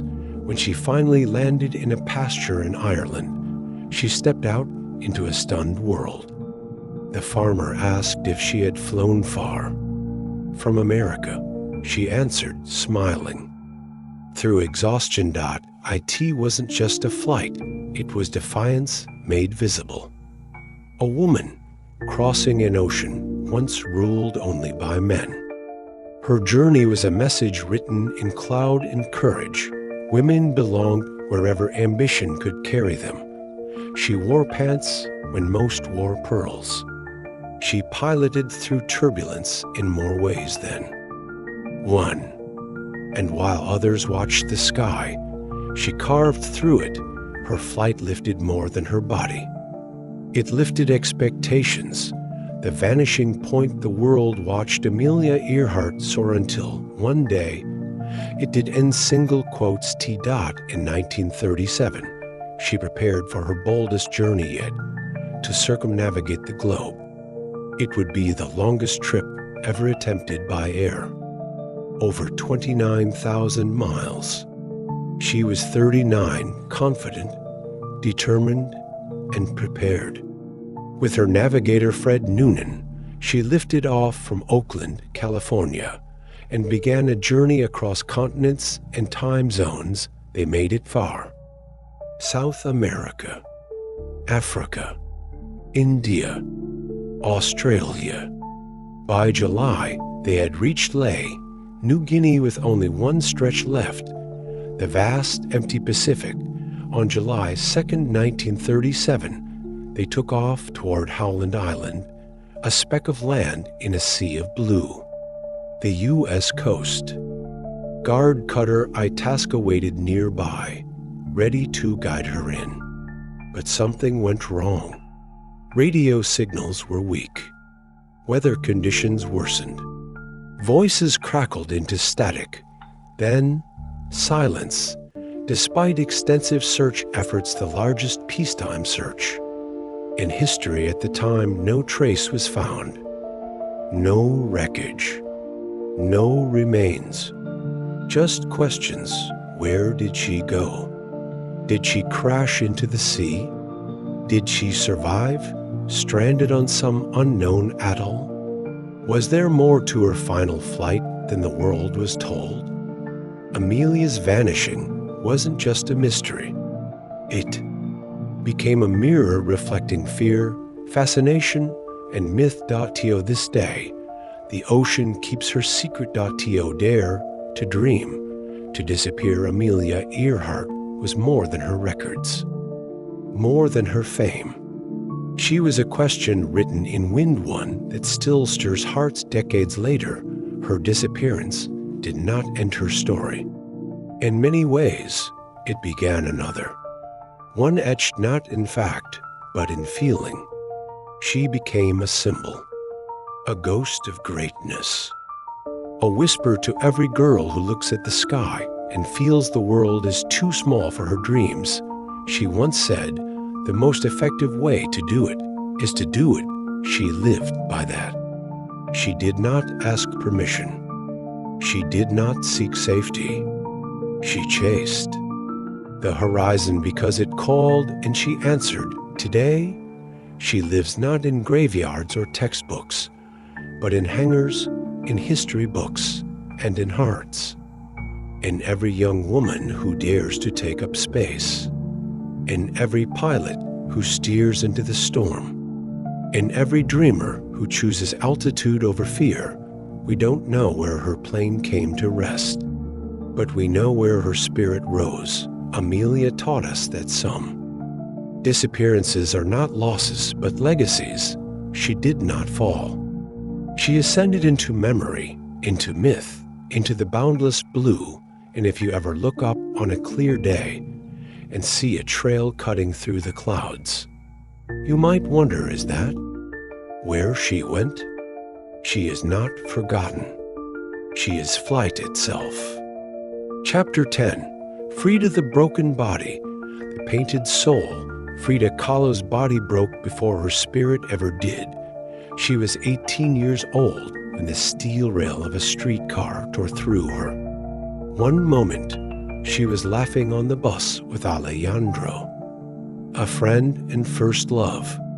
The next, she was motionless, her body shattered in ways no human should survive. The metal rod entered through her hip and exited through her pelvis. Her collarbone broke. Her spine fractured in 3 places. Her leg splintered. Her foot crushed. Blood soaked the cobblestones of Mexico City. Someone spread gold dust on her, mistaking it for a celebration. But this was no celebration. This was the beginning of a life inside a cage. Frida would spend months encased in plaster. First, in a full-body cast. Then, in corsets made of leather and steel. Rigid, hard, and forgiving like the pain that pulls through her bones. Her body was held together by straps and screws, but her mind wandered into faraway lands. With nowhere to go, her imagination became her escape. A mirror was placed above her bed so she could see herself. She began to paint not landscapes, not dreams, but her own face. Over and over, her eyebrows like wings, her eyes like wells. The canvas became her body's extension. Her soul's voice stood in stillness. She discovered creation. While her spine healed in crooked ways, her art took a straight path directly from pain to truth. Frida was no longer a girl. She was a woman, sewn together by paint, by courage, and by sheer defiance. In the silence of her bed, universes were born. Each stroke of the brush pushed back against the pain. Each painting whispered, "I am still here." She would always be color in pain. Frida Kahlo did not paint flowers to be pretty. She painted them blooming from skulls. She did not hide her wounds in her work. She lit them on fire. Her canvases were soaked in blood, soaked in color, soaked in memory. Bright reds, like the blood she spilled. Yellow marigolds, like those scattered on altars for the dead. Blue, the kind of blue that stung the soul, not soothed it. Her pain had a palate. And her brush never hesitated. Frida painted her miscarriages, her spinal surgeries, her heartbreaks, her longing. In one painting, her body is split open, revealing roots tangled in veins. In another, she bleeds between hospital sheets alone, with a lifeless child beside her. But this was not despair for despair's sake. Frida didn't ask for pity. She demanded presence. "I never paint dreams or nightmares," she once said. "I paint my own reality." Reality for her was a bed with straps and buckles. Reality was wearing a corset to breathe. Reality was the ache of not being able to carry a child. But in that reality, she discovered something deeper. Her power, every canvas told the truth others feared to name. Her disability was not hidden, it was center stage. Her female body pierced, burdened, holy was not shamed. It was exalted. In the hands of others, pain often becomes silence. But in Frida's hands, pain became color. It became story. It became witness. She made art that looked you in the eye. And in that gaze, there was no shame. Only defiance, Diego. Love and loneliness, Diego Rivera was thunder. Loud, wild, magnetic. He was a painter of murals, a man of revolutions, a giant in the art world and in Frida's life, a storm. They met when she was still a girl recovering from the wreckage. She showed him her paintings. He told her she had something rare. Then, like fate written in oil paint, they became lovers. Then husband and wife. Then fire and ash. Their love was not quiet. It was volcanic. It burned through reason. Diego adored her genius, her sharp mind, her unmatched style. But he betrayed her again and again. Affairs not just with women, but with Frida's own sister Dot. A tea broke her. And yet, she loved him still. Frida left him, then returned. They divorced, then remarried. Their love defied logic, but not longing. In one of her letters, she wrote, "I suffer so much when I realize how much I love you. The pain of the body was one thing, but the pain of Diego was another deeper thorn. Still she painted, sometimes with him as the subject, sometimes as the villain, sometimes as the ghost. He once said she was the first woman who understood his politics and his passion. She once said he was her second accident, the bus being the first, and yet they remained connected. Not always by harmony, but by history, by art, by something that lived beneath betrayal, something neither of them could kill. Even as her body failed, she painted him. Even as he broke her heart, he stayed in her eyes. Frida painted through the loneliness, through the ache of abandonment, through the silence that follows a slammed door. Her art did not ask Diego to return. It simply testified that he had been there. El Casa Azul, nestled in Coyoacán, Mexico City. La Casa Azul, the blue house, stood like a heart still beating. It was Frida's childhood home, then her sanctuary, then her legacy. Painted in the boldest cobalt blue, the house pulsed with life, even as its most fragile inhabitant began to wither within. Inside, the walls were filled with color. Bright papal picado danced above the courtyard. Indigenous pottery lined the shelves. Skeleton dolls smiled from dusty corners. Her wheelchair sat beside an easel. Her brushes stood in jars like bouquets. A mirror hovered above the bed, always. ready to catch her gaze. But La Casa Azul was not just where Frida lived. It was where she endured after countless surgeries, after toes turned black, after her leg was amputated, after her spine was opened again. She returned to this house, again and again, to paint, to host, to love. This house heard her laughter and her sobs. This house witnessed her final exhibition, where she arrived lying on a hospital bed, carried in like a fallen queen, and still managed to smile. This house cradled her ashes. Today, it is a museum. Visitors walk its corridors in hushed reverence. They see the braces she wore, the dresses she adorned, the bed where pain turned into power. They hear echoes of a life that never softened itself for comfort. The walls of La Casa Azul whisper the truth, that brokenness is not the opposite of beauty. It is its birthplace. In those blue halls, Frida Kahlo became immortal. Chapter 11.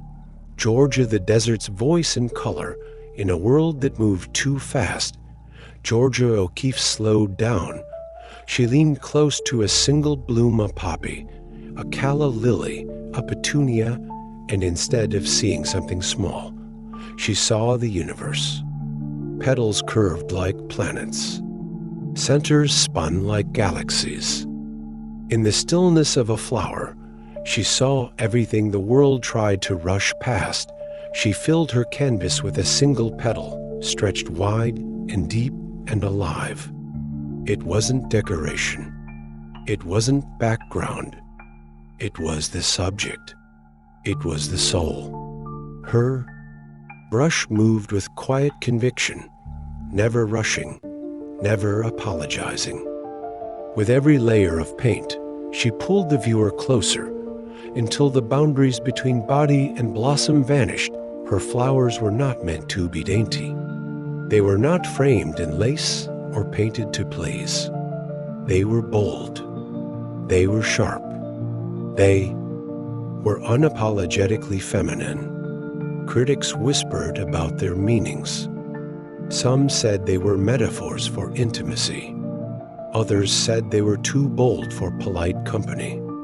But Georgia only smiled. She once said, "You write about my flower as if I think and see what you think and see of the flower, and I don't." She painted what she saw, and that made all the difference. To her, a flower was not just a flower. It was memory.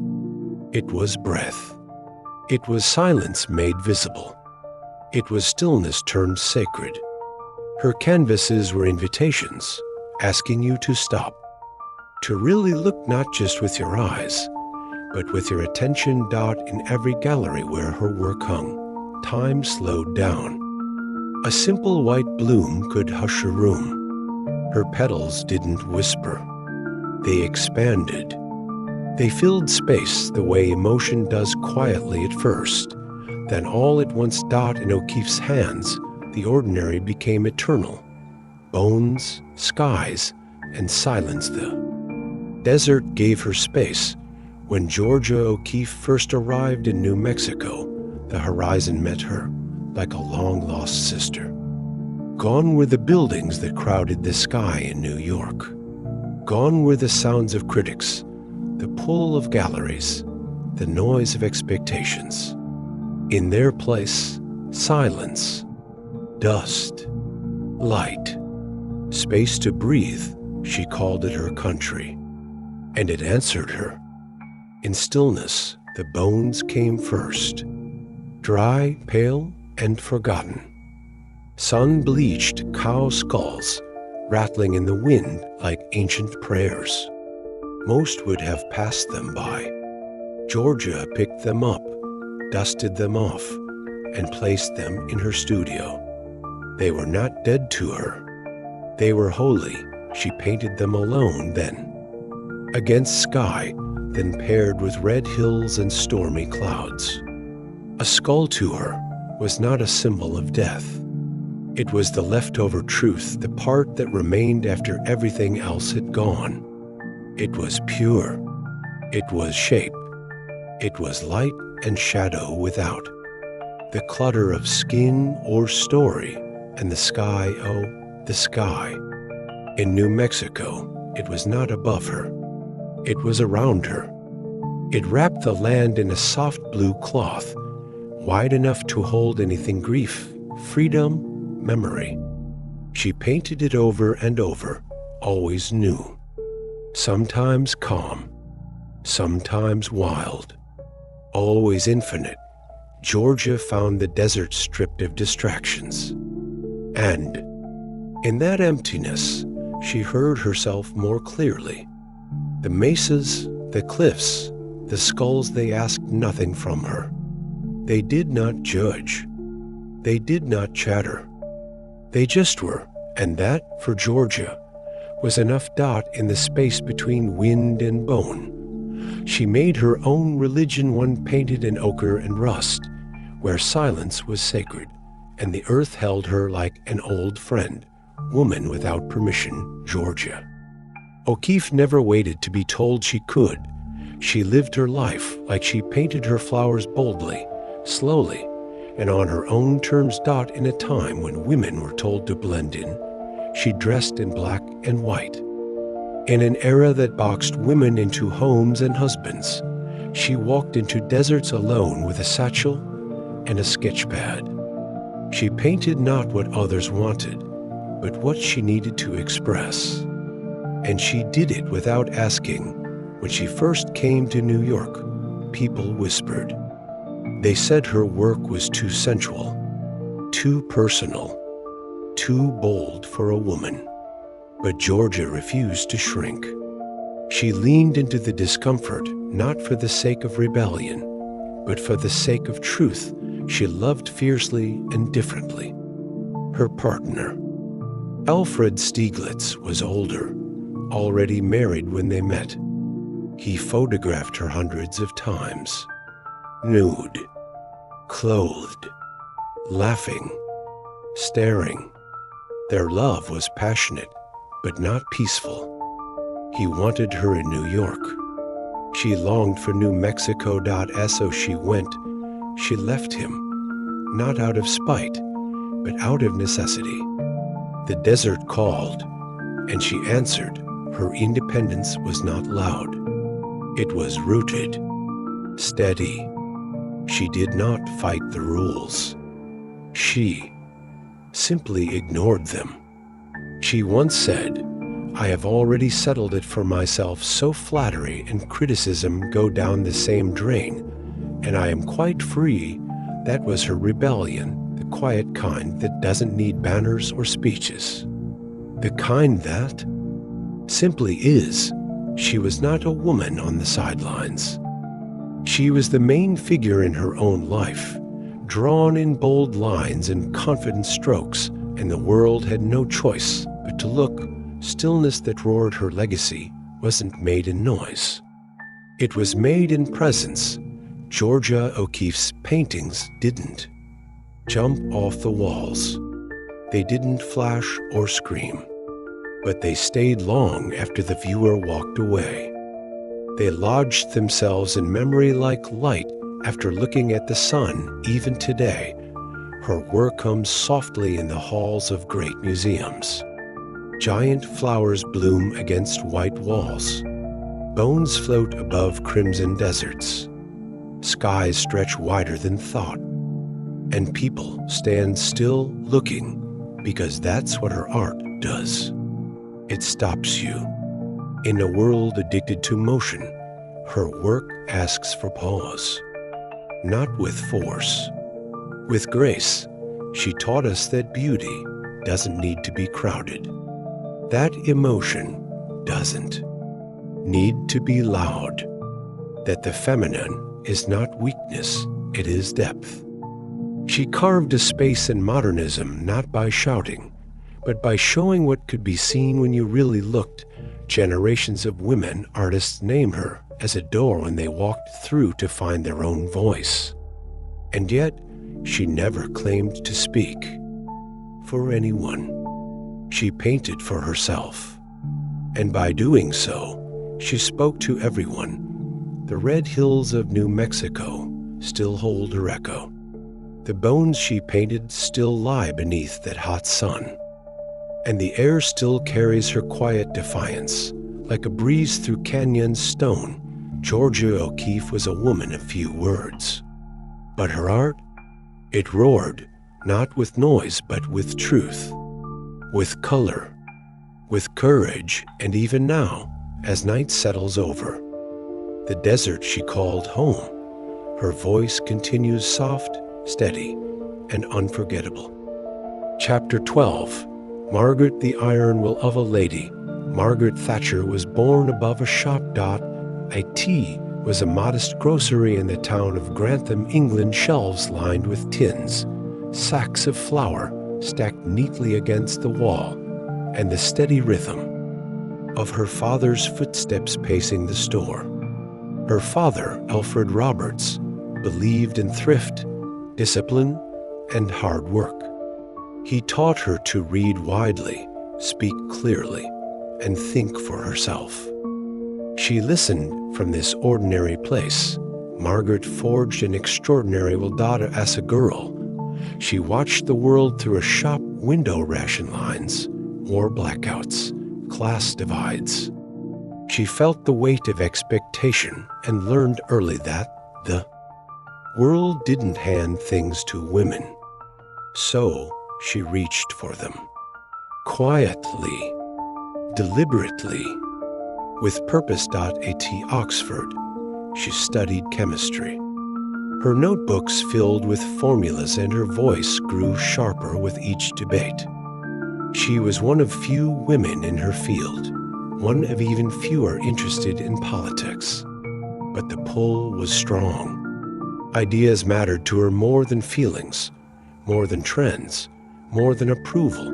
When she entered politics, they called her too shrill, too ambitious, too cold. But she kept speaking. She wore simple suits and styled her voice until it cut through the room low, precise, unwavering. She rose through the Conservative Party like a tide no one had seen coming. Policy by policy, speech by speech, Margaret didn't arrive with privilege. She arrived with focus. The grocer's daughter became Britain's first female prime minister, not by accident, but by design. Every word, every move measured. There was nothing soft in her climb, nothing gentle in her rise. But in a world where softness was expected, that itself was revolutionary, she didn't bend to the moment. She made the moment bend to her.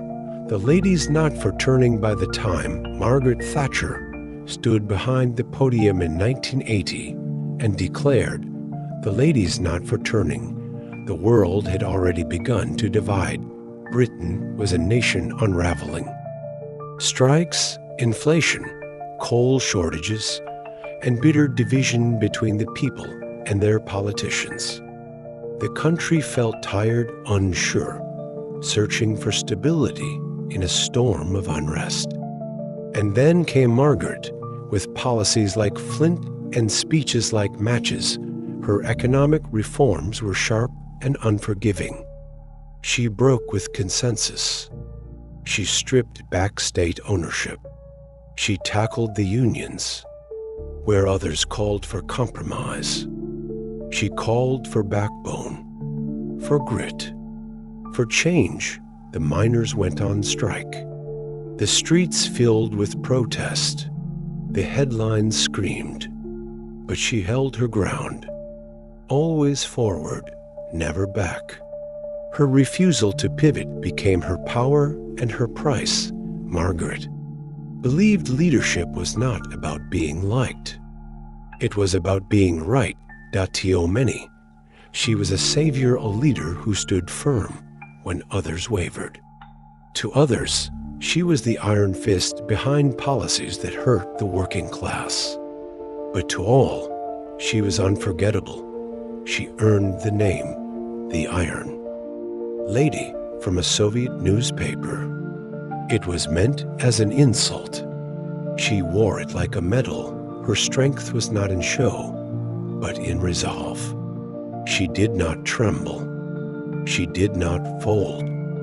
Even in the face of political storms, she was steady, unblinking in the eye of each one. Margaret Thatcher knew that power had a cost, and she was always willing to pay it. Cold shoulder. Cold War across oceans and continents. The Cold War hummed. Like a quiet storm dot, IT was not a war of soldiers and trenches.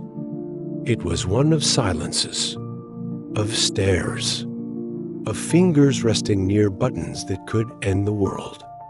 And in this game of nerves, Margaret Thatcher stood as a formidable player, poised, calculating, cold when needed. She formed an unlikely alliance with Ronald Reagan. Together, they spoke of strength, of defense, of liberty. They spoke softly in public, but their policies echoed loudly in capitals from Moscow to Berlin. Margaret supported the placement of American nuclear weapons in Britain. It was a gamble both diplomatic and domestic, but she believed in deterrence. She believed in showing strength, not blinking. She understood power, and she used it. While some questioned her closeness to the United States, she believed it was essential. Unity between allies meant strength, and strength, she believed, kept peace. She spoke to Gorbachev before others dared, calling him a man they could do business with, while still guarding her words like a diplomat with secrets. In her sleeve, her face was calm. Her eyes were sharp. Her speeches careful, rehearsed, precise.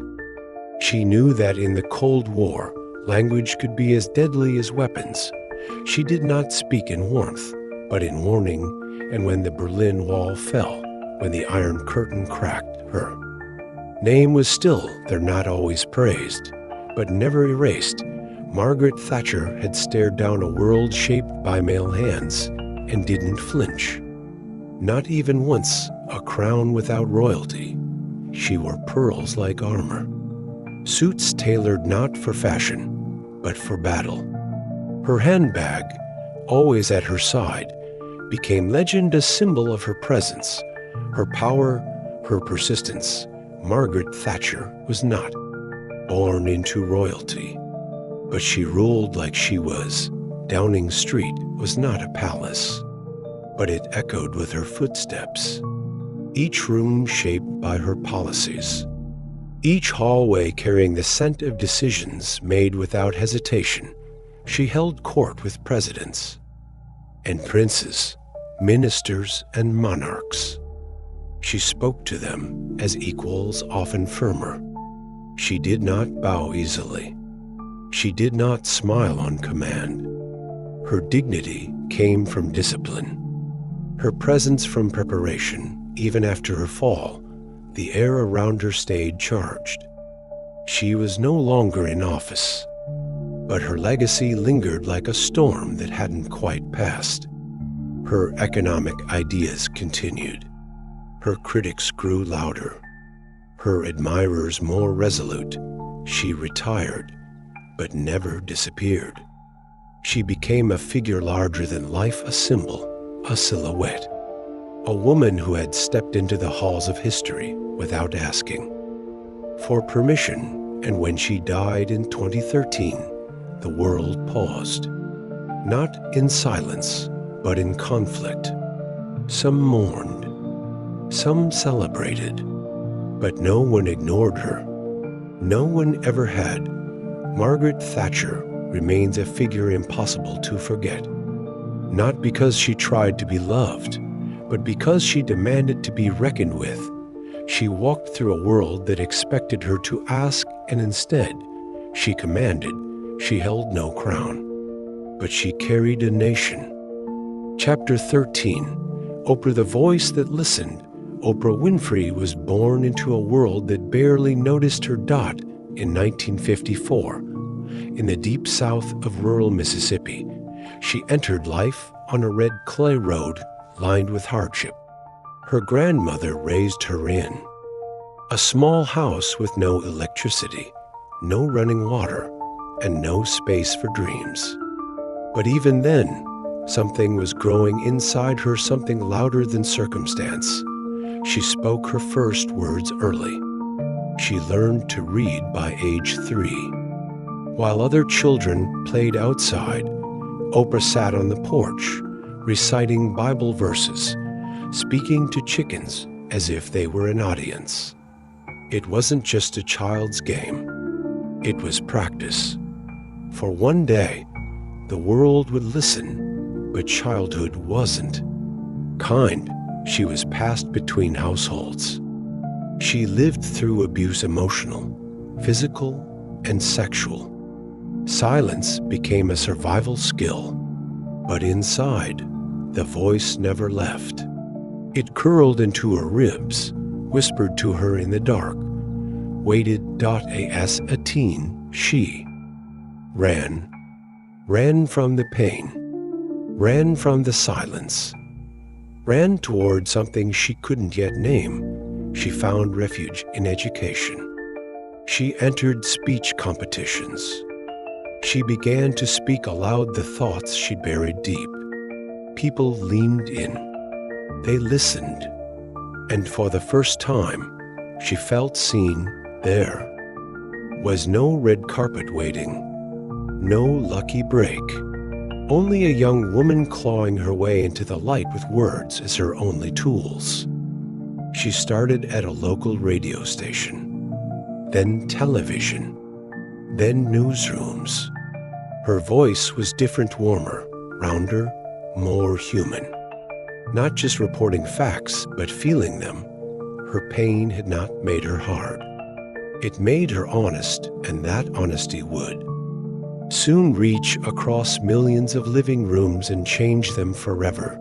A couch, a nation, a mirror. The set was simple: a couch, a chair, a small table with tissues.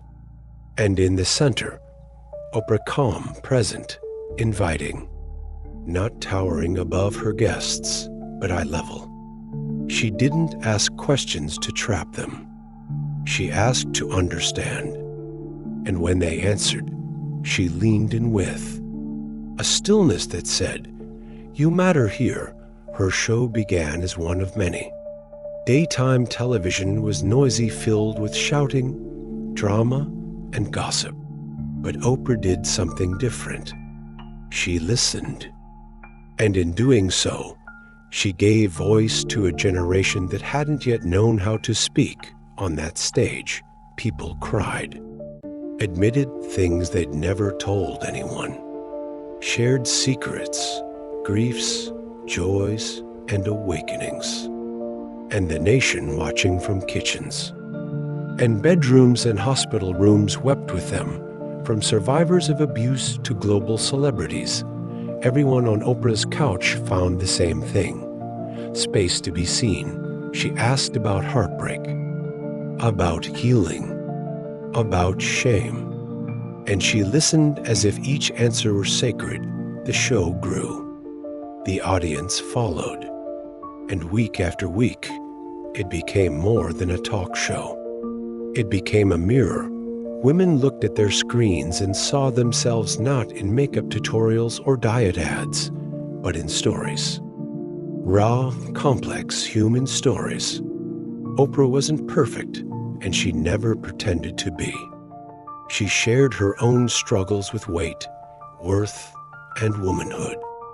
She cried too, and because she let herself be real, others did too. Her stage became sacred ground. Not because of glitz, but because of truth. And slowly, across years and episodes, America changed one conversation at a time. Empathy. As empire, Oprah didn't build her empire with blueprints. She built it with feeling. She trusted her gut. Not consultants. Not data. Not trends. Her instincts shaped by pain, sharpened by presence, guided her through boardrooms and billion-dollar deals. She said yes to stories others feared. She said no to what didn't feel right. And the result? A media kingdom unlike any other. She launched her own production company, Harpo Studios, flipping her name and flipping the rules. She produced films that centered Black voices, women's stories, spiritual journeys. She started a magazine with herself on every cover, not for ego, but for intimacy. Here I am, she said, month after month, still growing, still showing up. She built schools in South Africa, believing every girl deserved what she almost didn't get a chance. She mentored authors, teachers, activists, CEOs. She brought Maya Angelou's poetry into suburban homes. She made reading a national movement with a book club that could catapult unknown writers into bestseller lists overnight. But it wasn't fame that defined her. It was influence. Oprah didn't need to dominate.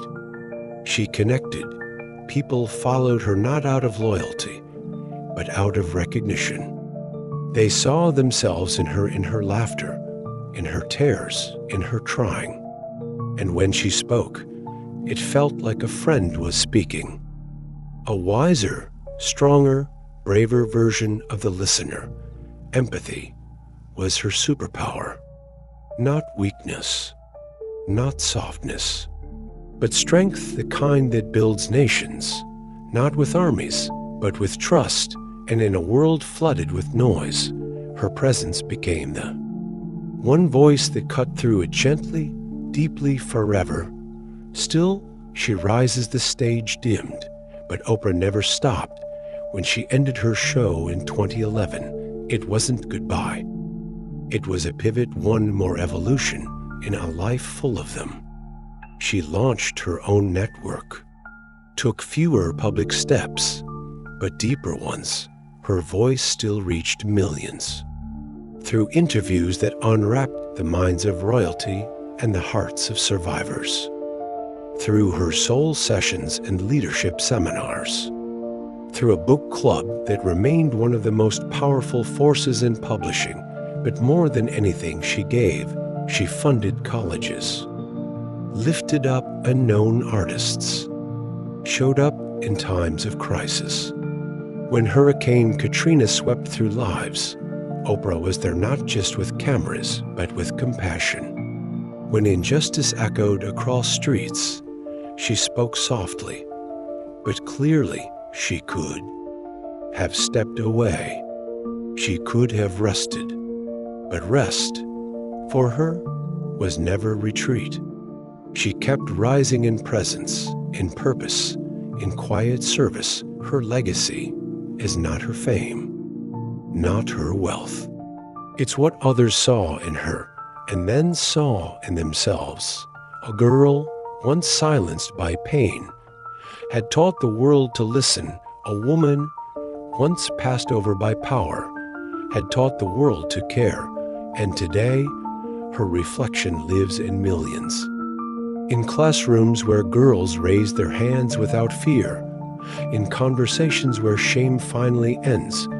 In books passed from hand to hand like lanterns. She is not just Oprah the host, or the billionaire, or the icon.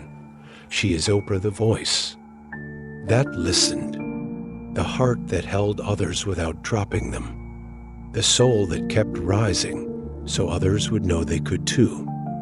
Chapter 14, Sally Beyond the Blue. On June 18, 1983, a white shuttle cracked the Florida sky and carried with it the hopes of millions. Inside that vessel was a woman whose name would echo forever, Sally Ride. She sat calm and focused in the shuttle's cockpit, her gloved hands resting on the controls, her mind filled with numbers, sequences, and silence. Outside, the world watched with breath held. Cameras clicked. Commentators spoke. But Sally, in that moment, didn't hear them. She was already somewhere else where sky ends and space begins. The launch was loud, trembling, powerful. But inside her, there was stillness. Because for Sally, this wasn't about making headlines. It wasn't about being the first. It was about going. She had trained for this, fought for it quietly, precisely. She didn't shout to be heard. She studied. She calculated. She waited for the right moment, and then she rose with it. And now, as the shuttle arced above the atmosphere, Earth fell away beneath her. The blues deepened. The clouds shrank. The world became a marble floating in the dark. From up there, borders disappeared. Politics faded. Expectations dissolved. She was no longer just a woman or a symbol or a pioneer. She was a human being floating, seeing, learning. She looked out the window, past the wing, past the edge of all she'd ever known, and with that view came freedom. Every "you can't" she'd heard as a girl, every skeptical look, every narrow role assigned to her, they all vanished in the vastness of space. In zero gravity, she became weightless not just in body, but in burden, and the sky, for the first time in human history, held the presence of an American woman. Calculations and courage. Sally Ride didn't arrive at NASA on a wave of applause. She arrived with a pencil behind her ear and a doctorate in physics from Stanford. She arrived with notebooks full of equations, a calm voice, and a will that couldn't be bent by stares or stereotypes. She didn't need to shout her brilliance. It revealed itself in the clarity of her thinking, the sharpness of her questions, the quiet way she refused to shrink. When NASA put out a call for astronauts in 1977, she answered. Over 8,000 applied. Fewer than 100 were chosen. Just 6 were women. Sally was one of them. She didn't ask for special treatment. She asked for a seat on the shuttle. And then she earned it through simulations, through sweat, through systems mastered and protocols memorized.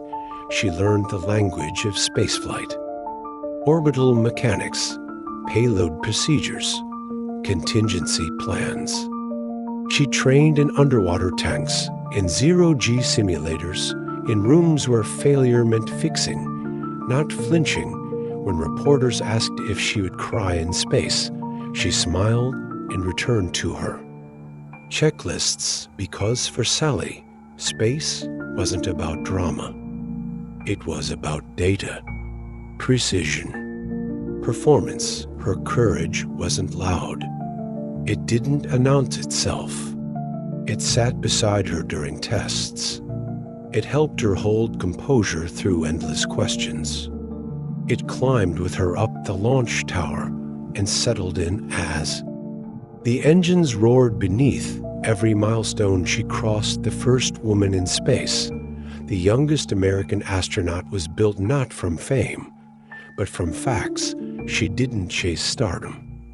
She chased stars, and in doing so, she left a trail of logic and light for others to follow.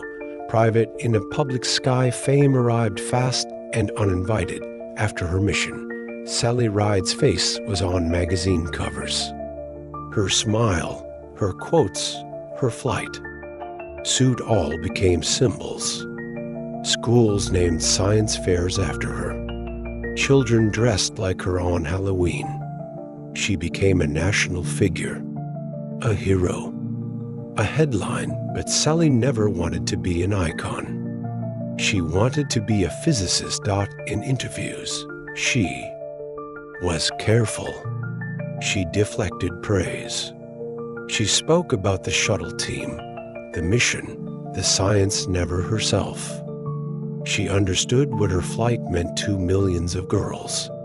She understood the doors she'd opened. But she guarded her private life like it was part of the launch sequence, structured, secure, untouchable. She didn't seek the spotlight. She simply couldn't avoid it. When people asked about her personal life, she turned the focus back to the mission. When they tried to make her a celebrity, she returned to her equations. She was warm but reserved, humble but firm. She kept her circle small, her words measured. In an age that demanded confessions, she remained a mystery by choice. It wasn't until her death that the world learned she had spent decades in a quiet, committed relationship with a woman named Tam O'Shaughnessy. To Sally, love didn't need to be explained. It just needed to be lived, and so she lived not as a public figure wrapped in cameras, but as a private one wrapped in purpose. She didn't orbit attention. She orbited truth. Her legacy was built not in quotes or appearances, but in the quiet strength of a woman who knew her worth and didn't need to prove it. A legacy of lift-off. Sally Ride came back to Earth, but she never stopped reaching higher. After leaving NASA, she returned to teaching, to science, to girls who looked at rockets and wondered if they belonged there. She founded Sally Ride Science, not to make herself famous, but to make curiosity contagious. She wanted classrooms filled with questions, not ceilings made of doubt. She wanted students, especially girls, to know that science wasn't reserved for others. It was for them. It was theirs. She wrote books for children. She designed programs that made STEM less intimidating. She visited schools, spoke in gymnasiums, shook hands with the future. She didn't walk away from space. She brought space down to Earth, to the hearts and minds of those who would one day follow her trail, though carved in vacuum and stars, always led back to the classroom. And today, her name lives on in schools, in scholarships, in satellites. In the breathless pause before every young girl presses launch on a science project or dreams of the sky, she didn't want to be remembered as the first. She wanted to be remembered as someone who mattered, and she is. Her mission never ended. It simply changed direction from upward thrust to outward ripple. Sally Ride proved that you don't need to be loud to lead, that you don't need to be visible to be vast, that a quiet life, lived fully and truly, can leave behind the loudest echo of all. She touched the edge of the atmosphere and changed what it meant to rise. Chapter 15. Nellie, the woman who lapped the world. The gates clanged shut behind her. Cold iron, unwelcoming walls. Inside, moans and mutterings echoed like distant thunder. Nellie Bly had gotten herself committed on purpose. It was 1887. And women didn't sneak into madhouses. They were put there, forgotten there. But Nellie wanted to know the truth. And to find it, she had to become invisible. She had to vanish behind the diagnosis of insanity. She practiced the look, the vacant eyes, the trembling hands. She checked into a boarding house and began to act strangely. Her plan worked too well. The police were called, then the doctors. Soon, she found herself in a courtroom, her fate sealed by men who never asked her name again. She was sent to Blackwell's Island. Inside the asylum, she found not care but cruelty, rotten food, ice water baths, blank stares from overworked nurses, screams behind locked doors. She saw women tied to benches, women who had done nothing wrong, women who had simply been poor, foreign, widowed, or inconvenient. Nellie slept on straw, ate scraps, listened, observed, and all the while she remembered every detail, every injustice, every whispered plea for help. 10 days passed before her editor could arrange her release.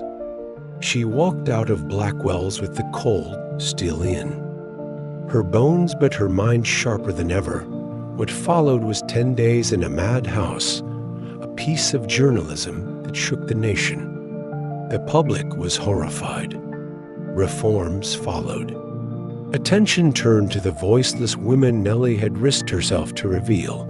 She had gone where few dared not with a badge or a weapon, but with courage and a pen, and from behind locked doors, she opened a window to the world. 72 days. No map needed. It began with fiction. In Jules Verne's novel Around the World in 80 Days, a gentleman named Phileas Fogg races the clock. He carries maps, plans, luggage, and a quiet confidence. But when Nellie Bly read the story, she didn't see fiction. She saw challenge. Why not do it for real? Why not do it faster? And why not, for once, let a woman lead? She proposed the journey to her editor. He hesitated. Only a man could make such a trip, he said. Nellie replied, very well. Start the man, and I'll start the same day for some other newspaper and beat him. She was 25 years old on November 14, 1889. She boarded a steamship with nothing but a small bag, a notebook, and determination. No bodyguard, no entourage, just her. She moved from ship to train, from rickshaw to horse-drawn cart. She crossed oceans, deserts, jungles, and cities, smiling, bargaining, waiting, sprinting. Her face grew known. Telegrams flew ahead of her. Crowds gathered at ports. Children waved from platforms. She met Jules Verne in France, saw temples in Ceylon, raced across India, rode the Pacific swells and snowbound rails of America. Each step, she proved what had been said couldn't be done, and then 72 days, 6 hours, and 11 minutes later, she returned to New York. The world watched. History blinked. She hadn't just broken a record. She had rewritten a rule that women belonged in parlors. That travel was for men. That boldness had a gender. She carried only one dress, one coat, one fierce will, and around the globe she carried the message that adventure belonged to everyone. Headlines with teeth Nellie Bly didn't write to entertain. She wrote to expose. In a time when women journalists were expected to cover fashion or parties, Nellie chose shadows.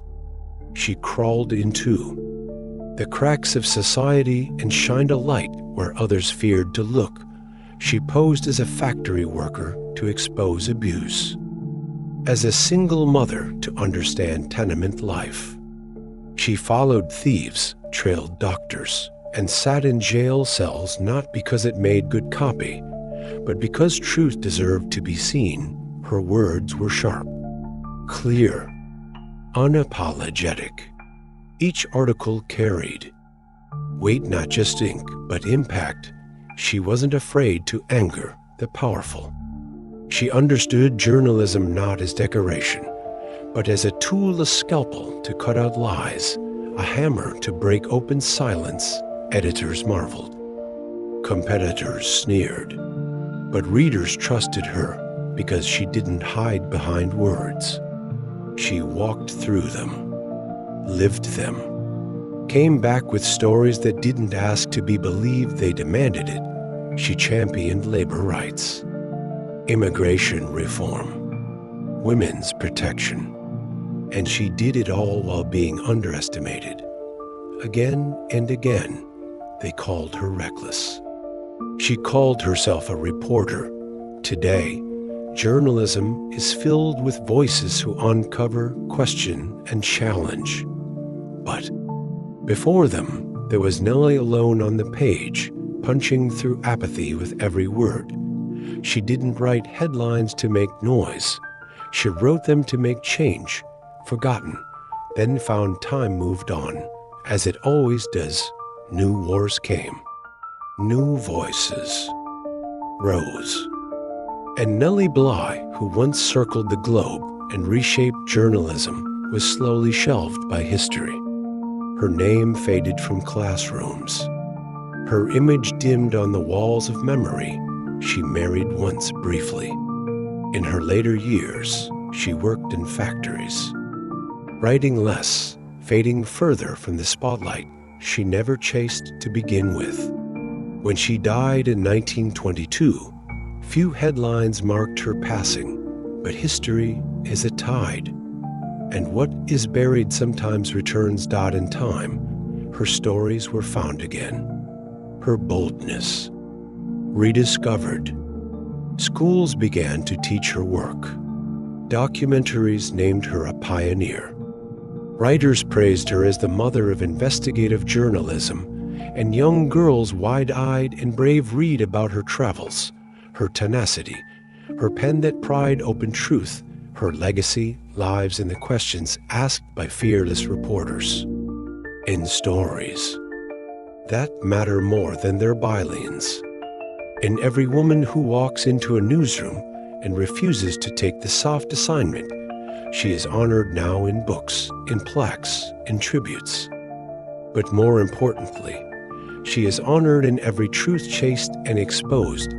Nellie Bly lapped the world not just in miles, but in meaning, and today, her voice rises again not just as history, but as inspiration, because the world still needs women who will go where silence lives and write it open. Chapter 16, Sacagawea, the compass with no map. The river that once cradled Sacagawea in her youth did not remember the violence that came for her. She was born among the Lemhi Shoshone, a people of the high mountain valleys and flowing waters. The land was vast, green, and sacred, and her early days were touched by it. A childhood spent near winding streams and beneath pine-covered slopes taught her the language of the earth. She could listen to the breeze and know which way it carried snow. She could feel the stillness in her chest and know when danger was near. But peace does not hold forever. One day, when she was no older than 12, Hidatsa raiders came. The attack was swift. Horses screamed. Children ran. And Sacagawea was taken. She was pulled from her homeland, from her family, from her river. In the cold quiet that followed, the mountains fell behind her, and the sky seemed to grow unfamiliar. She was brought to a village hundreds of miles away, to the banks of the Knife River. Her name was still hers, but her freedom was not. There, among strangers, she was kept no longer a daughter of the Shoshone, but a captive. Years passed. She learned the Hidatsa language. She worked, she watched, and she grew. Still, the mountains stayed with her. Somewhere deep within, she carried the ridges, the creeks, and the bends in the trail like buried seeds waiting to rise. When she was barely a teenager, she was sold into marriage, or what was called marriage. A French-Canadian trapper named Toussaint Charbonneau took her, though she was still a child. She bore his child not long after, but something stronger than circumstance lived inside her. Something that could not be sold, traded, or broken. A T was this unyielding core her spirit that would carry her far beyond the Knife River. And when a mission called, the cores of discovery came searching for passage through the mountains. It would be her memory that lit the path forward, the mother who guided men, it is hard to imagine the weight she carried. A young mother, perhaps 16, not just surviving, but guiding an expedition that spanned a continent.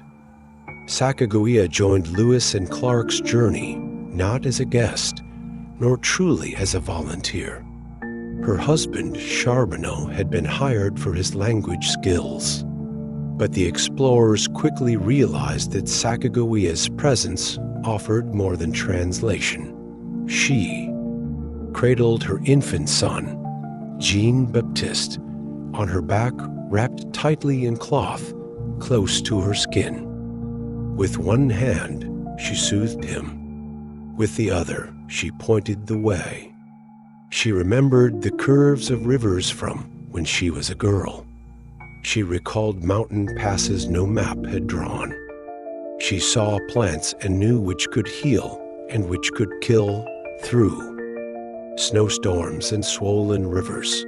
She walked ahead. When canoes tipped and supplies vanished into the Missouri, it was Sacagawea who remained calm, plunging into the icy water to save precious journals and instruments. She did not flinch. She did not complain. She had learned long ago that silence could be stronger than words. There were moments when the men feared what lay ahead: the white ridges of the Bitterroot Mountains, the unknown wilderness, the cold breath of winter, sweeping down from the peaks. But Sacagawea, small and steady, walked forward. In one of the journey's most important turns, the expedition reached a Shoshone camp. Here, in a story almost too perfect for history, Sacagawea found her own brother, now a chief. Her presence turned strangers into allies, and what could have been conflict became cooperation. With her help, the expedition secured horses and knowledge of the terrain that would otherwise have ended them. She did not boast. She did not pause. She simply continued west, her child still fastened to her back, her knowledge unfolding like a map inside her mind. The unwritten navigator, what made Sacagawea extraordinary, was not written in her hand, because she left no letters, no diary, no pages of instruction. Her life was not lived with the pen. It was lived in footsteps, in glances toward the horizon, in the gentle shift of weight from one shoulder to the other as she adjusted her baby in the sling, while the men she traveled with carried compasses and sextants. Sacagawea carried only memory. She had no charts, no coordinates, and yet she remembered where rivers forked. She recognized rock formations shaped like sleeping bison. She could smell when a storm was coming. This was not knowledge found in books. It was in her blood, taught by the earth, learned through living, carved into her bones by years of survival. She was not a guest on the expedition. She was its soul. Her presence calmed native nations who might otherwise have attacked. A woman with a child was not seen as a threat, and in those moments, Sacagawea's body was her message. Her mere existence shaped outcomes more than any weapon. Even when her husband faltered, arguing with the explorers, refusing to help in crises, Sacagawea stepped forward. When a crucial supply boat nearly capsized, it was she who leapt into the current, rescuing materials the men had dropped. She was not asked to do this. She did it because it needed doing. Guided by stars, memory, and instinct, she helped lead the expedition to the Pacific and back again. And though her name was not in bold on their journals, her presence was there in every safe camp, every forged alliance, every avoided disaster. She had no map, but she never lost the way. Her tracks never faded. When the expedition ended, history grew quiet around her. We don't know with certainty what happened next. Some accounts say she died young, perhaps only in her mid-20s. Others believe she lived a long life, returned to her people, and died in Wyoming many years later. But the silence she left behind wasn't empty. It was powerful. Sacagawea had spoken through action. She had changed the course of a nation's journey without needing to shout. And over time, her story began to echo in the 20th century. Long after her footsteps had faded from the soil, her image began to appear again. On coins, on statues, in books, on school walls, she became a symbol of womanhood, of resilience, of quiet strength. But symbols are never the full truth. The truth is gentler, deeper. It is the memory of a girl torn from her home, who carried that home inside her heart. A mother who never let go of her child or the road. A guide who asked for nothing and gave everything. Sacagawea was never formally honored by the government she helped. She received no medal, no land, no grand speech. But monuments rose in her image. And more important than stone was the story. That endured. When people speak of the Lewis and Clark expedition today, her name is never far behind. And rightly so. Because Sacagawea did not follow the journey, she shaped it. She walked with grace, without armor, without recognition. And yet, her path cut through wilderness and into history. We may never know the full details of her life. But what we do know is this: when others were lost, she remembered. When the road vanished, she moved forward. When the world forgot, the land remembered, and now so do we. Chapter 17. Michelle Grace in a Glass House. Michelle LaVaughn Robinson was born in a small upstairs apartment on Chicago's South Side, a neighborhood where front porches leaned close together, and ambition lived quietly behind curtains. Her world was small in size but rich in values. Her father, Fraser, worked as a city pump operator, despite his advancing multiple sclerosis, and her mother, Marion, ran the household with patience and strength. There wasn't much money, but there was always warmth. Books mattered. Manners mattered. And above all, dreams mattered even when they felt far away. The South Side wasn't painted with privilege. Many children there didn't expect their futures to stretch past the neighborhood block. But Michelle saw beyond. She watched her father rise each day with quiet courage, never complaining as his legs failed him. She watched her mother guide them with calm wisdom, firm when needed, gentle when it counted most. These were her first teachers, not in lecture halls, but in daily life. At a tea school, she excelled. Not because things were easy, but because she refused to accept limits. She learned to speak carefully, to write with power, to stand tall even when others underestimated her. Teachers sometimes misread her silence as shyness. They were wrong. Michelle was listening, always listening, and storing every lesson. By high school, she had carved her own path to Whitney Young Magnet School, a prestigious school where she was one of the few black students. The daily commute was long. The feeling of being the only one was familiar. But she pressed forward. Then came Princeton. Then Harvard.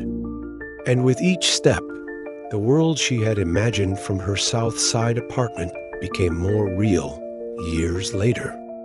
When she would stand on the White House lawn, it would not be as someone who had left her roots behind, but as someone who had carried them with her. The branches may have stretched to Washington, but the roots remained deep in Chicago soil. Strength behind the podium. Michelle Obama never ran for office.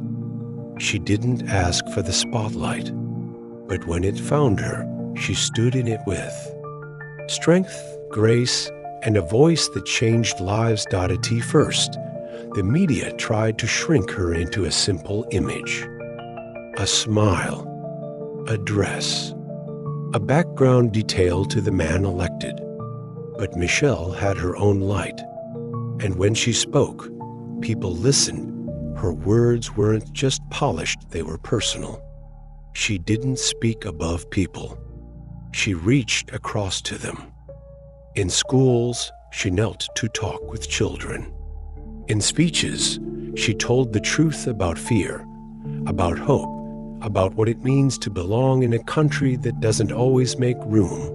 One of her most famous lines was simple: "When they go low, we go high." It wasn't just a slogan. It was a way of being. In times of division, when cruelty was loud and truth felt small, she reminded people of their better nature.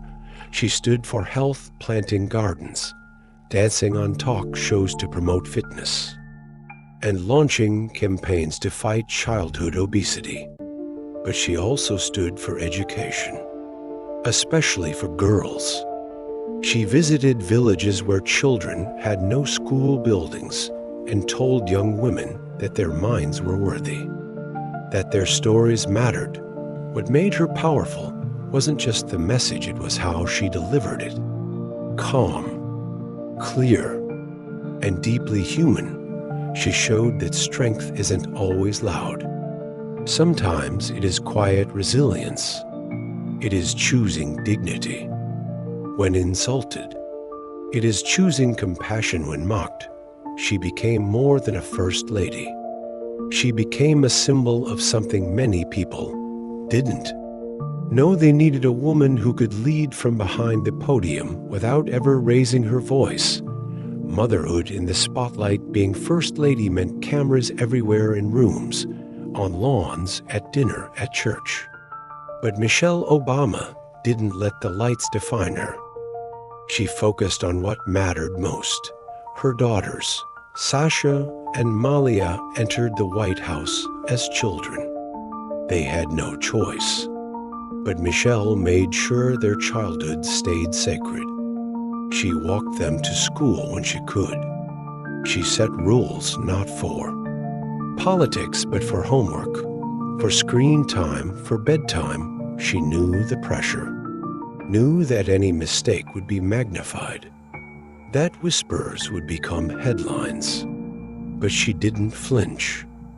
She protected them like any mother would, fiercely, lovingly, and without apology. Behind closed doors, she was mom first. She said no when it mattered. She taught kindness, not performance. She encouraged laughter. She carved out normalcy where there was none. Whether they were on Air Force One or at a state dinner, her daughters knew who she was. Their anchor, even in her public moments, her motherhood shone through. When talking to students, she didn't just give facts. She shared stories of balancing work and diapers, of wondering if she was doing enough, of wanting her girls to know joy more than fame. She reminded the world that women can be leaders, and mothers, not one or the other, and that raising strong children is as vital to a country as passing laws. Michelle didn't let motherhood soften her message. She let it sharpen her purpose. In a world that often tells women to choose between ambition and family, she simply chose both and showed how to carry both with grace, becoming more than a title. Michelle Obama was never just the First Lady. She was and is a woman becoming. After the White House, she didn't disappear behind gates or fade into the background. Instead, she wrote. She spoke. She opened herself up to the world, not with politics, but with honesty. Her memoir, Becoming, became a phenomenon not because it was about power, but because it was about growth. It told the story of a girl from the South Side who had doubts, who sometimes felt invisible, who questioned whether she belonged. And it showed how she kept moving forward anyway. In her book tours, she filled arenas not with spectacle, but with sincerity. People came to hear her talk about pressure, about identity, about the long, slow work of becoming oneself. She didn't use her platform to lecture. She used it to connect. She partnered with young leaders. She launched foundations. She kept telling girls to dream bigger because she knew what it meant to dream when the world tells you not to. But perhaps the most powerful thing Michelle did was this. She stayed real. She wore what she liked. She danced when the music moved. She cried when the moment deserved it. And she laughed not for the cameras, but because joy was part of her strength, legacy. She once said, "Isn't about what you leave behind. It's about how you live." And Michelle Obama lived and continues to live as proof that dignity, intelligence, and compassion are not outdated values. They are the roots of something better. She turned a glass house into a home. And in doing so, she reminded the world that grace is not weakness. It is power refined. Chapter 18. Catherine, the woman who refused to be tamed. The camera lens of time often lingers on silhouettes, women in satin, pearls, and pressed smiles.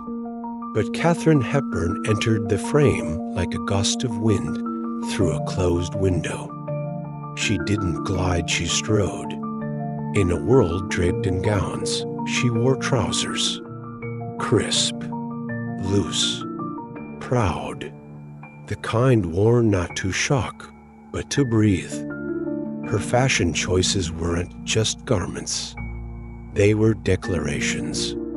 When the studio once took her pants away, she walked around the set in underwear until they returned them. Not in protest, in principle.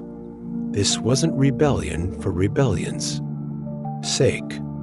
It was the quiet insistence that comfort was not the enemy of class, and that function could be just as graceful as form. In the 1930s and 40s, Hollywood's leading ladies shimmered in bias-cut gowns and soft curls. Catherine, by contrast, looked like she might go hiking after the wrap, or reading, or sailing. And in doing so, she planted a flag not just on the stage, but in the fabric of womanhood. To wear slacks then was not just about comfort. It was to resist carefully hemmed vision of femininity, one stitched with passivity, prettiness, and deference. She tore at those seams with a smile sharp as a blade and posture firm as a lighthouse. It wasn't that she didn't want to be beautiful. She simply didn't want beauty to be the only thing she was allowed to be. Long before the word feminist appeared on T-shirts and red carpets, Catherine was already living the message. Not through speeches, but through daily, simple choices of how she dressed, how she stood, and how she met the world. She did not raise her fist. She raised her chin. Roles with backbone on screen. Katharine Hepburn didn't simply act, she arrived. Each role was not a costume slipped on, but a mirror turned outward. She wasn't trying to disappear into characters. She wanted the characters to emerge through her. And what emerged, again and again, was a woman unbowed. She didn't play damsels. She played storms. In the Philadelphia story, she was Tracy Lord, razor sharp and self-aware, a woman who refused to be reduced. In Woman of the Year, she sparred, word for word, with Spencer Tracy, the screen practically crackling from their shared electricity. These were not roles given to her. They were roles rewritten by her very presence, Hepburn's voice-clipped, intelligent, unmistakable carried authority. She wasn't flirtatious in the way Hollywood liked. She was curious, playful, exacting. Directors didn't always know what to do with her. She wasn't easy to mold, and she didn't want to be. She wanted scripts that mattered, dialogues that danced, stories that didn't smother Dot in a studio system built on obedience. Catherine was a wild card. She could be dropped from projects, labeled box office poison, and still she came back fiercer. The audience didn't always understand her, but when they did, they didn't forget. She won 4 Academy Awards for Best Actress, not through sentimental portrayals or typical arcs, but through force of will and presence. Her spine was always straight in life and in art. She didn't ask for permission to play bold women. She simply played them. And in doing so, she made space for others, actresses, artists, women to follow with a little more room to breathe and a little less fear to carry. Love without labels off camera, Catherine's world remained deeply her own. She was not known for confessions. She was known for silences full of meaning. Her romance with actor Spencer Tracy lasted decades, but it lived in the spaces between interviews, never publicly declared while he was alive. He was married, and though separated, he remained committed to the bond. She respected that. And so, their love unfolded not in spotlights, but in shadows. There were no grand displays, no press statements, only a quiet fidelity that stretched across years and projects and pauses. She took care of him when he was ill. She protected his legacy after he died. And yet, she never married him, never demanded a definition. It was, perhaps, the most radical form of love, one without a name that still left an imprint on the soul of cinema. Catherine once said that she was raised to believe she was equal to anyone, that she didn't need to be tied down. Love, for her, was not about sacrifice, it was about sovereignty, about being chosen every day without needing a contract to prove it. She had relationships before Tracy and remained private about many of them. Rumors swirled of friendships that blurred lines, of possibilities never confirmed. But the truth is, Katharine Hepburn lived her life with a kind of sacred privacy. She didn't owe explanations. She didn't ask them of others, her love. Life, like her career, like her wardrobe, defied expectations. She lived on her terms, even when those terms confused or unsettled people. And in doing so, she reminded the world that intimacy didn't always need a witness to be real. Still daring at sunset, time passed, but it never softened her. Her cheekbones remained sharp, her walk assured. In older roles on Golden Pond, The Lion in Winter, she played not just women of age, but women of depth. She brought gravity to every scene, not because she demanded it, but because she had earned it. Her voice, by then, had grown raspier, more like gravel than silk. But it still cut through silence like a compass through fog. She didn't cling to youth. She wore age like a medal, earned, lived, endured. There was no panic in her performances, no desperation, just presence. She once said she had no patience for people who talked about getting old as if it were a curse. We're all just getting older. Lucky us that was her approach, clear-eyed and sentimental, defiant. Even in her final interviews, Catherine remained unfiltered. When asked about her legacy, she dismissed the question. "What you see is what you get," she said. "And if you don't like it, that's your problem." There was no hunger for approval, no need to smooth the edges. She lived most of her later years away from Hollywood, near the water in Connecticut. Her days were quiet. Books, walks, silence. And yet, she remained etched in public memory, not as a faded star, but as a flame still burning in the distance. She died at age 96, having outlived almost all her contemporaries. But her spirit sharp, strange, unyielding, never aged. Even now, her image on the screen carries that same force. Not a woman performing, but a woman being. Fully, fiercely, herself. Chapter 19, And the Queen Who Dared to Be Desired. The court of Henry VIII glittered like a jewel, but its beauty masked sharp edges. Beneath the chandeliers and embroidered gowns was a maze of secrets, each corridor echoing with footsteps too quiet to trust. Power danced like a flame there, flickering between men who bowed with smiles and whispered betrayals into sleeves. Into this world walked in Boleyn. She came not as a dreamer, but as a reader of rooms. The daughter of a diplomat, she knew the language of glances, of careful silences, of poised nods that could mean anything or nothing at all. The French court had taught her elegance, but also gamesmanship, and didn't merely observe the world of courtiers. She learned its rhythm, when to curtsy, when to speak, and when silence itself could become a weapon. She was not the most beautiful woman at court, but she was something rarer, magnetic. Her dark eyes seemed to hold stories. Her voice, when she spoke, carried both softness and daring.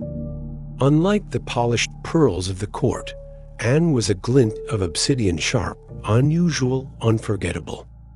In a sea of blonde decorum, she was flame. She did not throw herself at the king. She made him come to her again and again. And each time he returned, the balance in the room shifted. Anne wasn't playing the king's game. She was changing the rules. This was no simple flirtation. It was a quiet revolution, but every mirror in court had another side. With each gaze that lingered too long, a new enemy was born. Each smile she received was echoed by a sneer behind her back. The whispers grew about her ambition, her charm, her dangerous confidence. But Anne didn't flinch. In a world designed to fold women into the background, she stayed standing, seen, known, feared, a crown won with wit kings and mistresses. It was nothing new. But Henry wanted more than a mistress. He wanted Anne, not just her body, her mind, her spark, her defiance. And Anne, unlike so many before her, didn't yield. She wouldn't be a secret. If he wanted her, he would have to change everything. So the king began to pull at threads that had once seemed unbreakable. The Pope, the Church, the very laws of England all bent under the weight of Anne's influence. Henry called it love. But what Anne brought him wasn't the softness of affection. It was challenge. She challenged his comfort, his decisions, his ego. And somehow that only drew him closer and didn't charm with obedience. She debated. She questioned. In private, she was known to argue with him, to match him, to make him think. To Henry, used to deference, it was intoxicating. For years, he chased her. And when the chase turned to conquest, the world changed. He broke from the Catholic Church. He married Anne in secret. She was crowned queen. The people didn't cheer. Many saw her as a usurper, a witch, a temptress who had stolen the king's soul. But Anne knew what she had stepped into. The crown wasn't just a circle of gold, it was a target. Still, she wore it with her head high. She brought scholars into court, supported reformers, and read books that most women never touched. Her court was not a place of idleness. It became a haven for thought, for learning, for voices often ignored. But her greatest act was not intellectual. It was maternal. In September 1533, she gave birth to a daughter, Elizabeth. The court had hoped for a boy, a solid heir, to ease the king's restlessness. But Anne looked at the baby girl and saw not failure, but fire. She believed Elizabeth would matter. And she was right. The fall from grace but power, once tasted, becomes perilous. Anne's hold on Henry was never as secure as it seemed. As quickly as she had risen, the winds began to shift. Henry was restless again. The court buzzed with new names, softer voices, gentler smiles. Jane Seymour hovered at the edge of attention, quiet where Anne had been bold. The same traits that had made Anne unforgettable now made her dangerous. Her outspokenness became disrespect. Her intelligence, manipulation. Her passion, arrogance. Enemies gathered, some out of jealousy, others from faith, and still others from fear that she held too much sway. Thomas Cromwell, once her ally, turned away. The web of power began to tighten around her. Then came the charges, shocking and swift. Adultery, incest, treason. Crimes too grotesque to believe, yet too convenient to ignore. Anne was arrested and brought to the Tower of London, the very place where kings once kept enemies of the crown. Now she was one of them. The trial was a spectacle. Evidence was thin. Witnesses were pressured. The outcome had already been decided. Still, Anne defended herself with grace, clarity, and dignity. She stood tall, even as the verdict fell like an axe. On May 19, 1536, Anne Boleyn walked to the scaffold. She wore a gray gown and a cloak of crimson. Her dark hair was tucked beneath. A coif. She spoke briefly, no bitterness, only a prayer. Then she knelt. The executioner used a sword, not an axe. It was over in one stroke. The court moved on quickly. Her enemies exhaled. Her husband remarried within days. But something lingered. Not guilt, not justice. Something more subtle, the echo of a woman who had dared to rise too high, to fast, her blood, her legacy, and died in disgrace.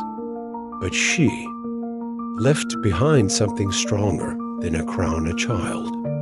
Elizabeth was just 2 years old when her mother was executed. She would grow up hearing whispers, feeling the shadow of her mother's fate, yet in that shadow, she found strength. Elizabeth became queen in 1558, and with her came a reign that would define an age, the Elizabethan era. Under her, England flourished.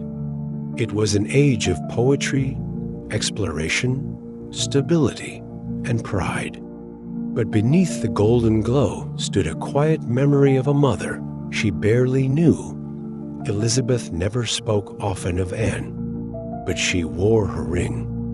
She carried her features, and she ruled with the same fierce intelligence, the same measured fire. She never married, choosing instead to keep her power undiluted, a decision some say echoed Anne's own boldness. When Elizabeth spoke, she did so with precision. When she moved, she did so with purpose, and Balin did not live to see the world her daughter would shape. She never saw the throne reclaimed, the church strengthened, the nation stabilized. But every step Elizabeth took was a rebuke to the silence that had once tried to erase her mother. Anne's story is not simply a tragedy. It is a hinge in history. Her life marked the break from Rome, the reshaping of religion, the rise of a new England. And through her child, she offered the world a monarch who would go on to inspire generations.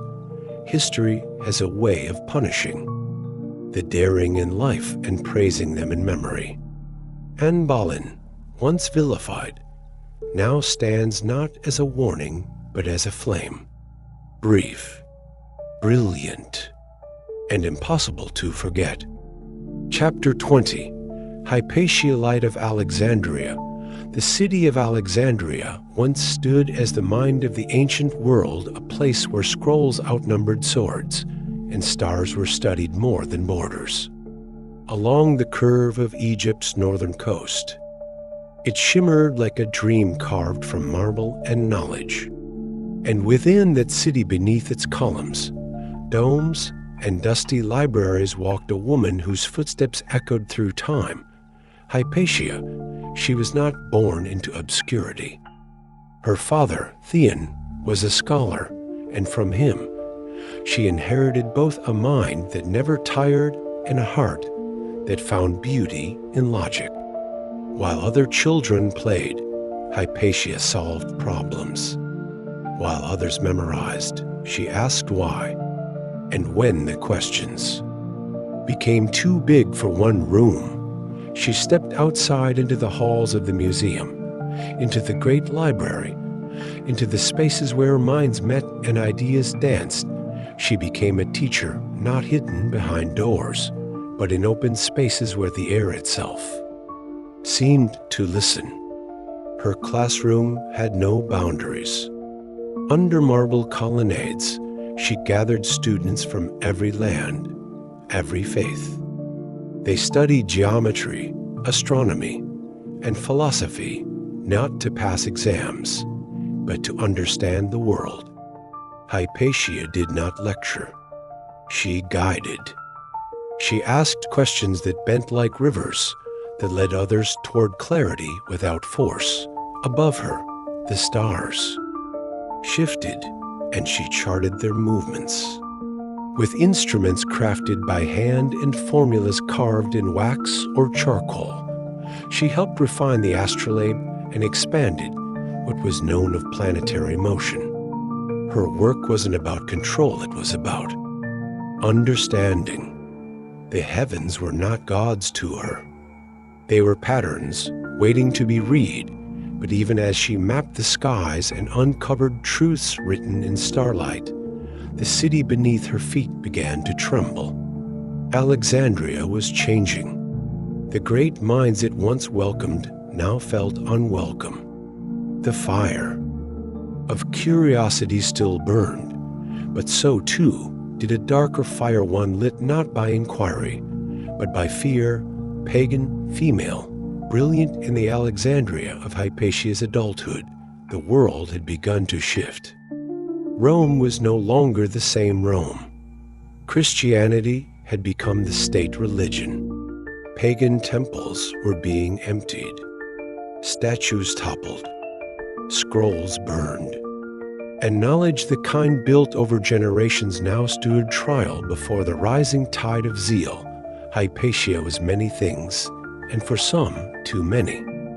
She was a philosopher in an age leaning toward doctrine, a mathematician in a culture now wary of pre-Christian thinkers, a woman in a position of intellectual power when women were expected to kneel, and perhaps most threatening of all, she did not apologize for any of it.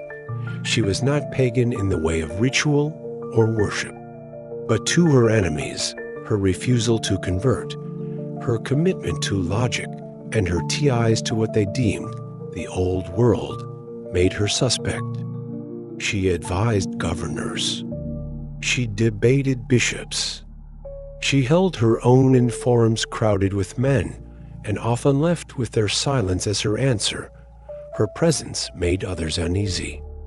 She did not soften herself to fit into their image of virtue. She wore simple robes, moved through the city in a chariot, and kept her distance from marriage. To many, that was defiance. To Hypatia, it was freedom. She chose thought over comfort, truth over safety. She taught Christians, pagans, and Jews alike, and in that neutrality, others saw threat. She was above sides. And in times of division, neutrality can look like betrayal. Cyril, the new bishop of Alexandria, saw the city not as a classroom, but as a battleground. Political power, not philosophy, drove his vision. And as his influence grew, so did the voices against Hypatia. Whispers turned to rumors. Accusations passed like shadows. They said she bewitched the governor. They said she stood in the way of Christian unity. They said she was dangerous because she refused to be anything less than fully herself, the mob that couldn't erase her. It happened in March of the year 415. The city was tense. Factions had formed. The bishop's supporters patrolled the streets, claiming moral authority in one breath and spilling blood in the next. In this atmosphere of fear and fire, Hypatia's chariot was stopped. They dragged her from it not soldiers, but a mob. Christians in name, but not in spirit. Men whose faith had twisted into fanaticism. They took her to a church, but it was no place of refuge. There, behind closed doors, they stripped her of the very thing she had carried with grace, all her life her dignity. They killed her with pottery shards, then burned her body. A woman who had spent her life nurturing light, destroyed by those afraid of it. It wasn't just her body they tried to destroy. It was her legacy. Her works were lost, her name almost erased. For centuries, her story was buried a cautionary tale told in fragments, if told at all, but truth does not burn as easily as parchment. Though her death marked the decline of the great classical age, the light she had carried, the hunger for truth, the devotion to reason, the quiet courage of standing apart, could not be fully extinguished. Her students carried her memory. Later scholars would rediscover her. And over time, she would rise not just as a name, but as a symbol of knowledge under siege, of bravery without weapons, of the cost of standing in the path of ignorance and saying, no, the mind that became myth time, like sand, covers and reveals. And for a long while, Hypatia remained hidden. But as centuries turned, her name began to resurface first in quiet mentions, then in the ink of books, and finally in the consciousness of the modern world. She became more than a scholar, more than a victim. She became an idea, a mythic figure woven into the fabric of memory. To some, she was the last light of the ancient world. To others, a warning about what happens when truth becomes dangerous. But beyond all that, she was still herself, a woman who loved the stars, who spoke with logic, who taught in marble corridors while the world crumbled around her. In every library where young minds gather, in every classroom where questions are encouraged, in every quiet corner of the world where someone dares to seek truth, despite the noise Hypatia lives. Her name is not a ghost.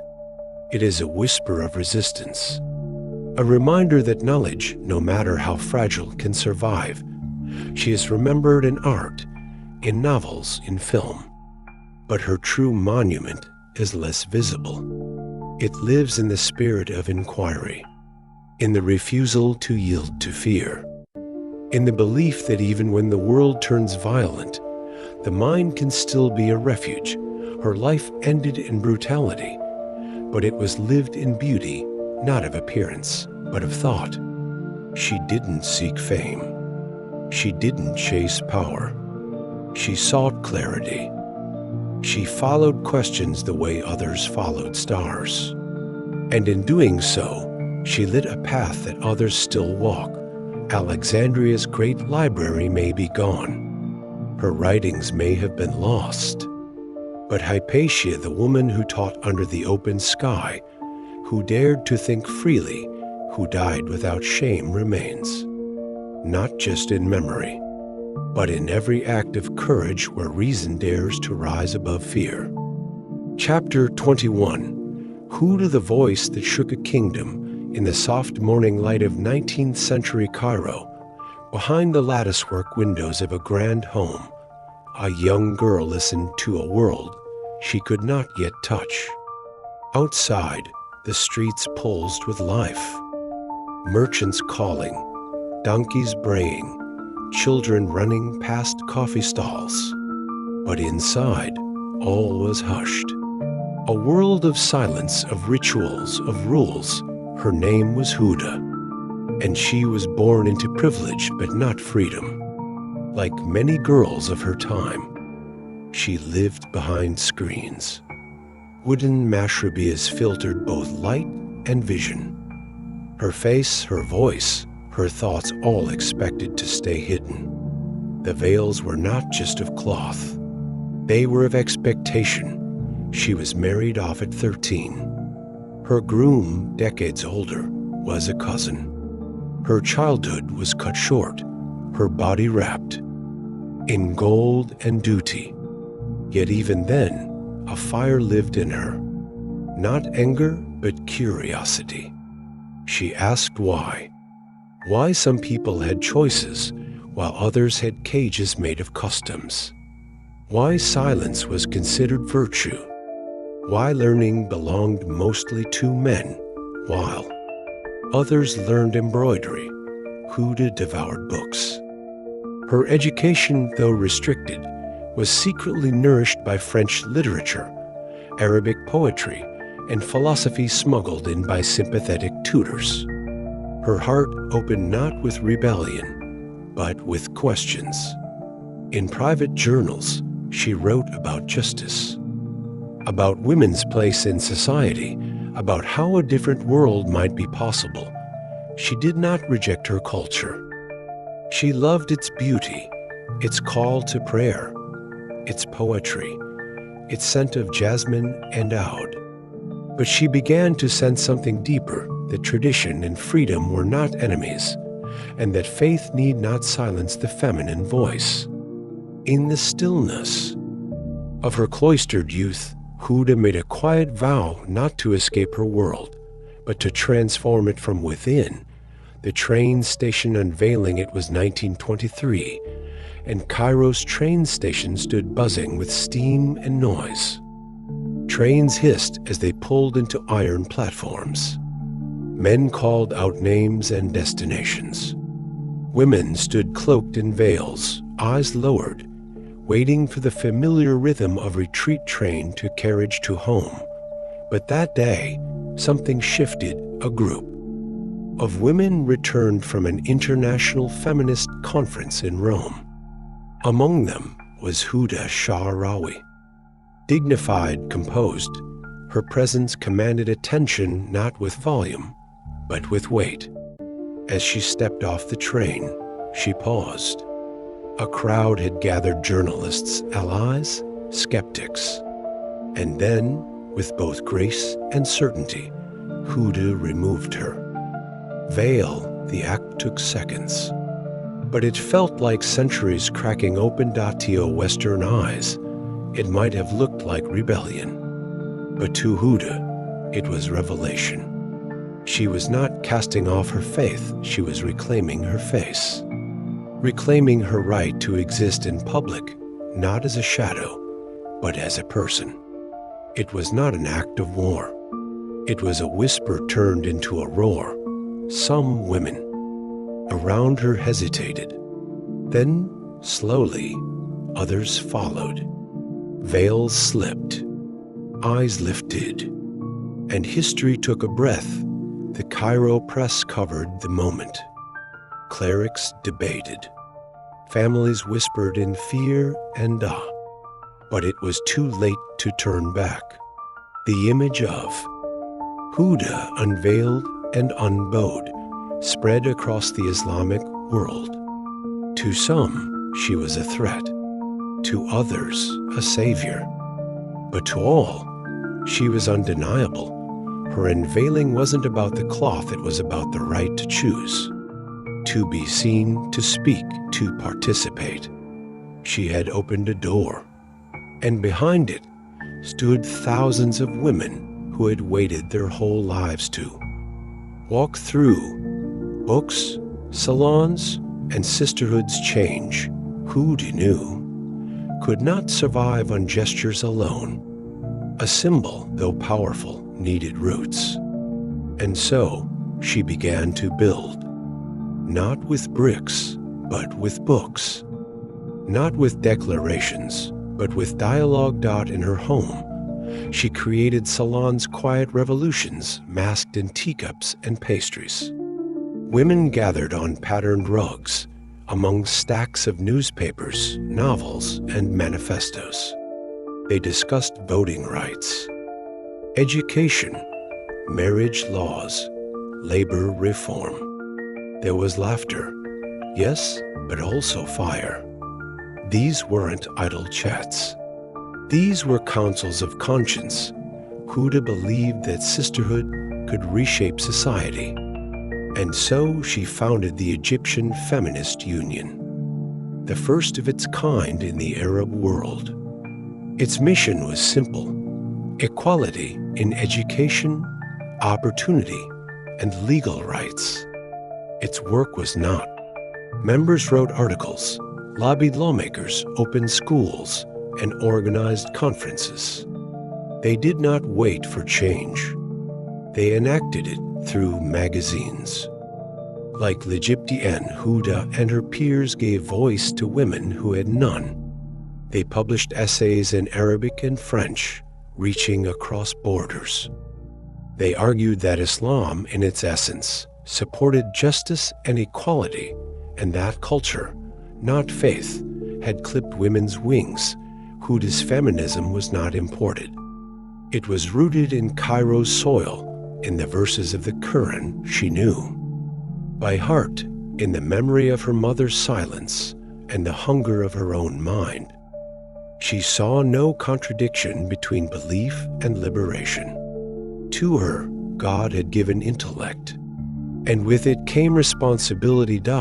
In a world that told women to shrink, Huda created space. In a world that told women to whisper, she built a chorus. Her salons became sanctuaries. Her pages became paths. Her presence became proof that change did not need violence, only vision, and the courage to gather, a torch in the wind. The decades passed, and Egypt transformed. Monarchies fell. Occupiers left. Leaders rose and fell like the tides of the Nile. Through it all, Huda remained steady, luminous, unshaken. She spoke at conferences in Europe and the Middle East. She walked beside kings and prime ministers. But her power was not in titles. It was in persistence.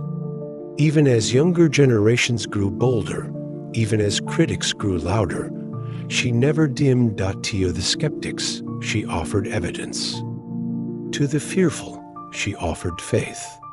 She quoted hadiths to defend equality. She invoked history to demand progress. Her arguments were bridges spanning the divide between sacred tradition and modern aspiration, and when her voice grew tired, she trained others. Her movement birthed new leaders, women who would carry the torch long after she was gone. Writers, judges, teachers, ministers. Mothers.by, the time Huda died in 1947, the world had changed in ways she once only dreamed. Girls attended school. Women organized protests. Feminist voices echoed across the Arab world from Morocco to Lebanon, from Tunisia to Iraq. And while the road ahead remained hard, the direction was clear. Huda had proven that faith and feminism need not be FOs. That a veil could be a choice, not a chain. That silence was not virtue, and that womanhood was not weakness. Her grave rests in Cairo, beneath the same sky where she once lifted her eyes and dared to be seen. But her legacy is not buried. It is woven into law, into memory, into every girl who lifts a book, raises a hand, or steps outside with purpose in her step.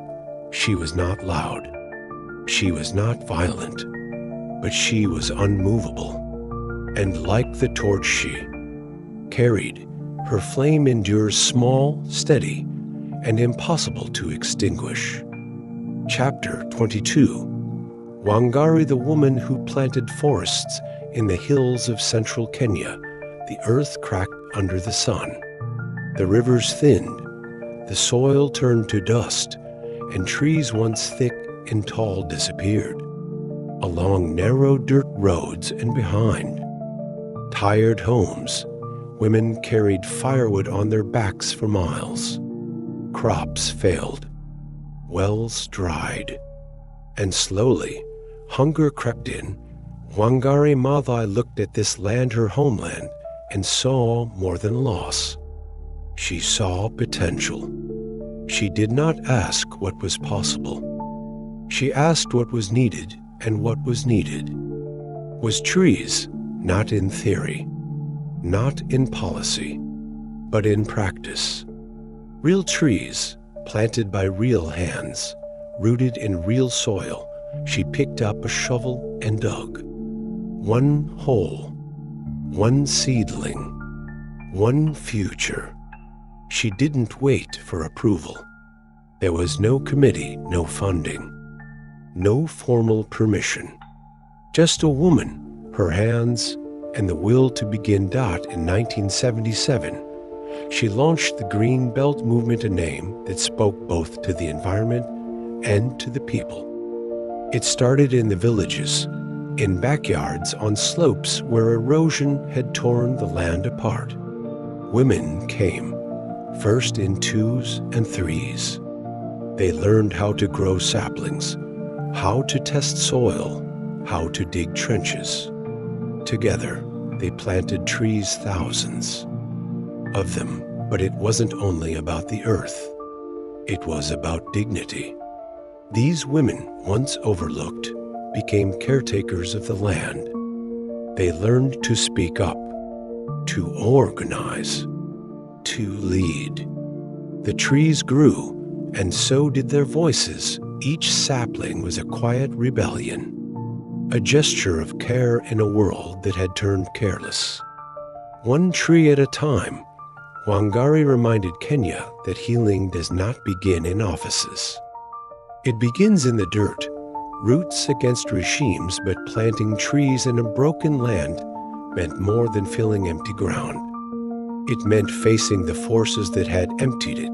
Kenya, in those years, stood under a heavy sky. The government, led by President Daniel Arap Moi, did not welcome dissent. Public gatherings were tightly controlled. Forests were sold to cronies. Corruption festered like rot beneath bark. Wangari's trees challenged more than deforestation. They challenged power when she and her women planted in public parks or near government offices. Police came. When she criticized land grabs, she was warned. When she questioned development that tore apart communities and ecosystems, she was. Labeled a traitor, they tried to silence her. They accused her of inciting unrest. They called her unruly, unpatriotic, un-African, but she did not bend. Instead, mothers, grandmothers, daughters, women who had once been quiet, stood beside her. In fields and forests, they planted together. Some came barefoot, some with babies on their backs. All with determination, they held seedling pots like torches, and when soldiers tore down their trees, they planted again. When arrests came, they sang. When bullets flew, they stood between bulldozers and sacred land with nothing but their bodies and belief. Wangari was beaten, jailed, and mocked. But each time she rose, more people followed. Her fight had grown roots, and those roots, once planted, would not be pulled out. She spoke in calm tones, but her message was thunder. You cannot protect the environment unless you empower people. It was never just about green. It was about justice. Greenbelt Rebellion, the movement grew. What began as scattered tree nurseries bloomed into a rebellion wrapped in branches. Across Kenya, communities joined. The numbers swelled 1,000 trees, then 100,000, then millions. Women were trained not just in forestry, but in advocacy. They tracked illegal logging. They wrote petitions. They faced down government bulldozers with chants and courage. Wangari was no longer seen as just an activist. She was a force in the early 1990s. She led a protest at Uhuru Park in Nairobi, a patch of green in the city's heart. The government planned to destroy part of it to build a 60-story skyscraper and private complex. It would have erased a public space to feed private power. She and a few women knelt and prayed under trees. Police arrived in waves. They beat the women, dragged them through the dirt. Wangari was hospitalized with head injuries, but the cameras caught everything. The world saw. The project was eventually canceled. .it was one of many victories. Her movement spread beyond Kenya, throughout Africa, then across continents. The Green Belt movement became a model for grassroots environmental resistance. Wangari spoke in universities, churches, refugee camps. She trained rural women and debated world leaders. She held up a tree and asked, "Can you see this as a weapon of peace?" By the 2000s, the Green Belt movement had planted over 30 million trees. Forests grew back. Water returned. Birds reappeared. And people once quiet and broken stood a little taller. The rebellion had no guns, no bombs, only seeds. But it was enough. Nobel in her hands on a quiet day in 2004. A phone call came from Norway. Wangari Maathai had become the first African woman to win the Nobel Peace Prize. The honor was not for speeches or office. It was for action. For the thousands of trees she had planted. For the millions of lives she had touched. For the stand she had taken again and again against power, greed, and silence. In Oslo, she stood in a dark green dress, patterned with leaves. Her hair wrapped, her shoulders back, and in her hands brown with sun, calloused from labor, rested the gold medallion. The room clapped, but she didn't weep. She smiled gently, as if knowing the moment was never about her alone. It was for the grandmothers who had faced down soldiers, for the children who had learned to name trees instead of brands, for the rivers that now flowed clear, for the earth which had been wounded and now began to heal. She spoke of the forest as teacher, of women as leaders, of democracy as something. You plant water and wait for patiently. She returned to Kenya with the prize in her bag, but her feet still firmly in the soil. She planted more trees. She ran for office. She remained the same steady, direct, unshaken. Wangari did not see her victory as the end, only as a new root, ready to grow. Wangari Maathai passed away in 2011 after a quiet fight with cancer. She was 71. The earth had taken her back, but not in loss. In return, across Kenya, people planted trees in her memory. Seedlings rose where sorrow had fallen. Schools were named after her. Books were written. And her voice, soft, firm, green, continued to echo in classrooms, in forests, in streets where activists now walked. She did not seek monuments. Her legacy was always living. You can find it in every sapling placed by a child's hand, in every woman who refuses to wait for permission, in every village that reclaims its land from silence and begins again. Wangari Maathai taught the world that peace is not passive. It must be planted, nurtured, defended. She taught us that change is not always loud. It can be gentle. It can begin with one woman, one shovel, one tree, and in the end, she did what no weapon, no law, no ruler could ever do. She grew a forest. Chapter 23, Malala, a bullet couldn't silence her. In the Swat Valley of Pakistan, the mountains rise steep and silent, casting long shadows across the towns and villages nestled below. The air smells of pine and dust, and the mornings are often filled with bird song. But by the time Malala was 10 years old, that gentle hum had been replaced by something else. Fear. The Taliban had come. They were not a storm that arrived overnight. They crept in slowly, like mist through a valley. At first, they spoke of morality. Then they banned music. Then they began to target girls' schools. Chalkboards were taken down. Books were burned. Teachers threatened. And girls bright, young, eager to learn, were told to stay home. Many obeyed. Doors closed. Curtains were drawn.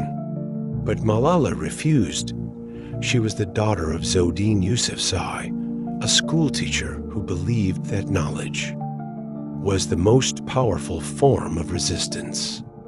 From him, Malala learned early that a voice must be used, even when it shakes. And so, while others fell silent, she wrote. She began anonymously a blog for the BBC Urdu service. Her words, simple and clear, spoke of what it felt like to wake up and not know if her school would still be standing. She wrote about uniforms, about fear, about missing friends who had vanished behind locked doors. Her voice was quiet, but it was steady. Even when the Taliban said girls who went to school would be punished, she continued to attend.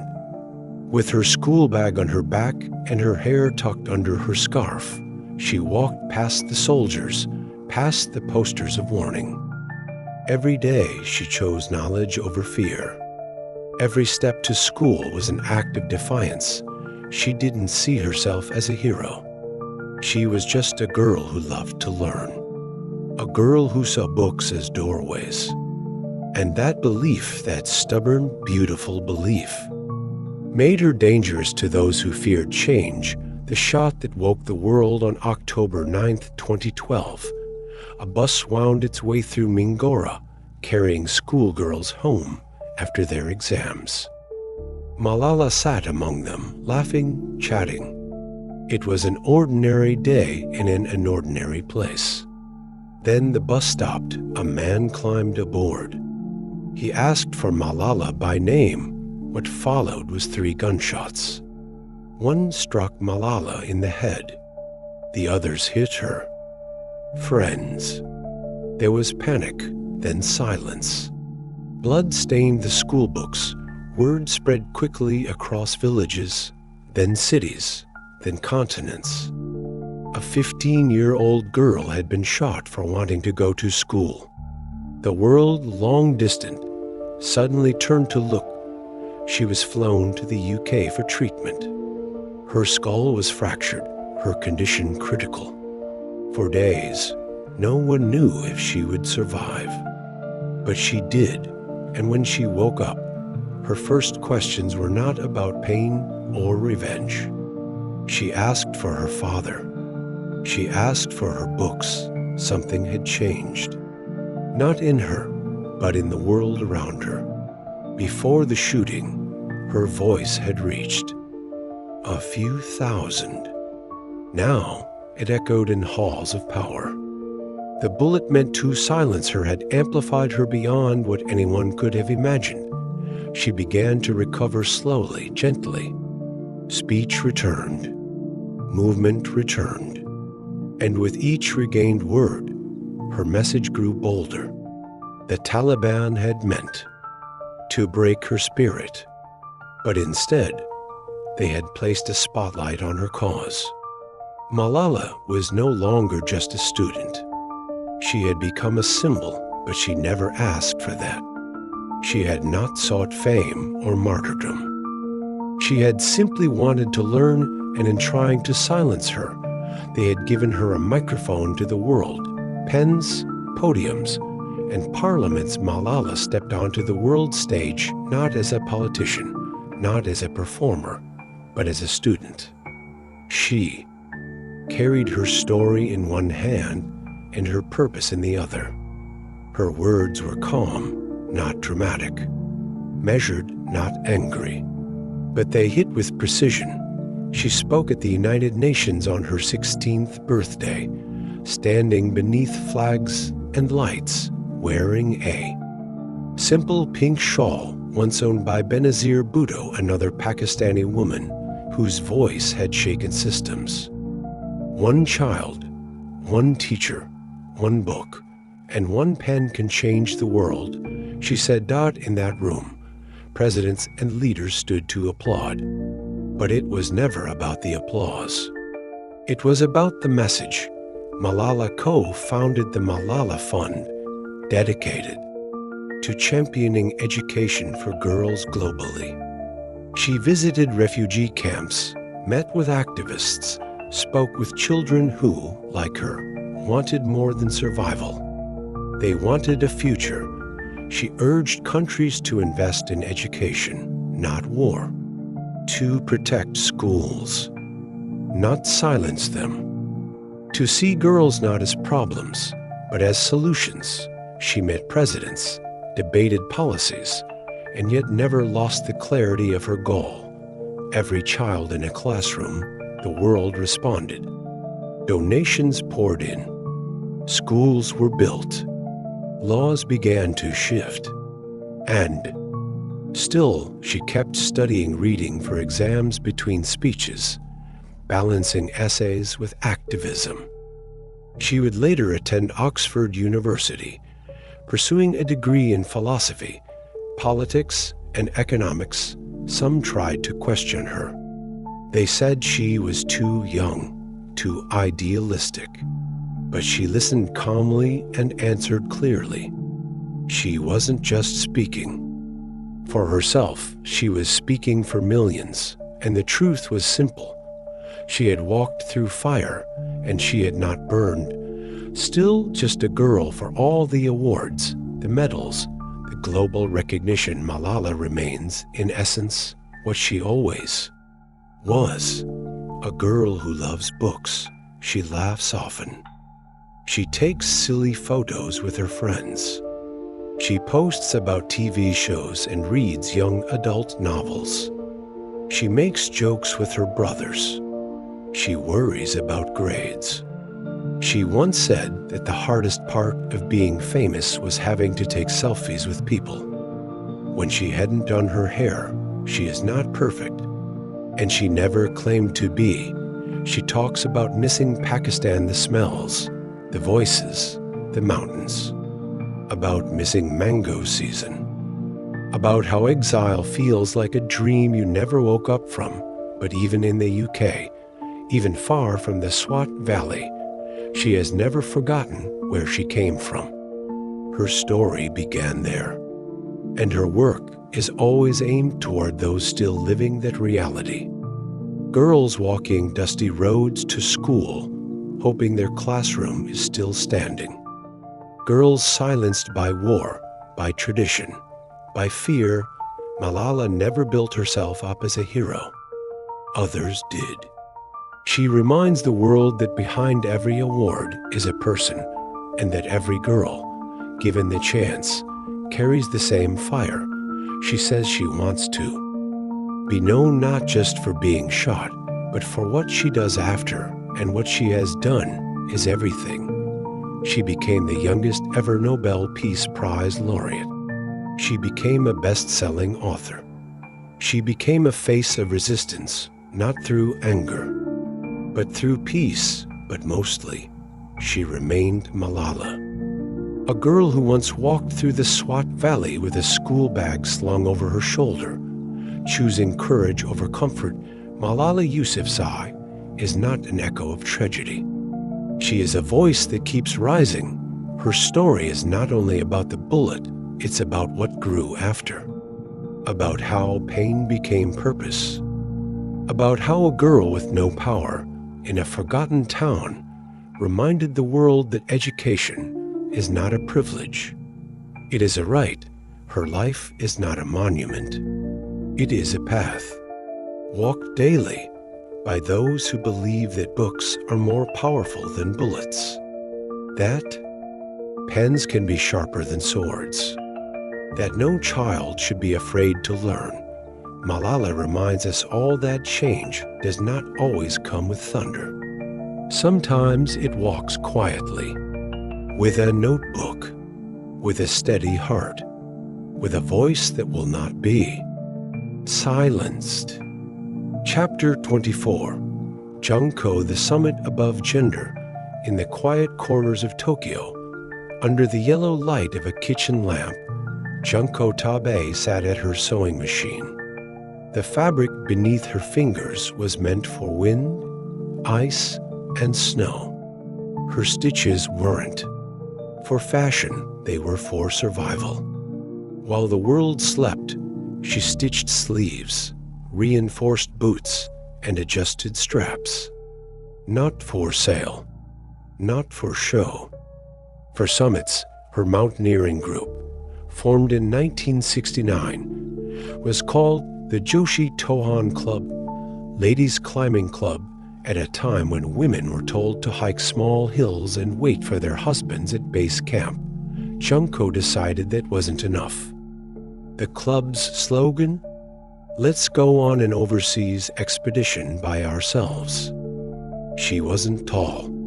She wasn't loud. But she carried a kind of stillness that couldn't be bent. While most mountaineering gear was made by and for men, Junko improvised. She used what she had, repaired what broke, sewed what was missing. She didn't wait for perfect conditions. She created her own. Her boots weren't from big brands. Her clothes weren't factory-made. Yet every thread carried intention. Her hands prepared what her body would later test against windstorms, against gravity, against history itself. Friends and neighbors didn't always understand her obsession. She was a mother, a wife, a literature graduate. Why seek danger when peace was close? But Junko knew that peace and challenge weren't opposites. For her, they were sisters. Climbing wasn't escape. It was return to something deeper, older, freer. In 1975, with a team of Japanese women and Nepalese Sherpas, she began her journey to the roof of the world Mount Everest. Her gear was homemade. Her determination was not buried in ice. Not defeat the wind at 20,000 feet does not whisper. It howls. It slices through clothing, through thought, through hope. On Everest, even breath becomes a task. Junko's team climbed carefully, each step a negotiation with the mountain. Then the snow cracked Dada and avalanche thundered down, swallowing tents, gear, bodies. Junko was buried beneath ice and rubble. Her world turned dark, her limbs pinned. For 6 long minutes, she could not move, but she did not panic. She listened. She breathed. And when her team dug her out, she didn't collapse into fear. Bruised and shaken, she did what most would never consider. She stood up, adjusted her gear, and kept going. Others might have turned back. Many had, even in better weather.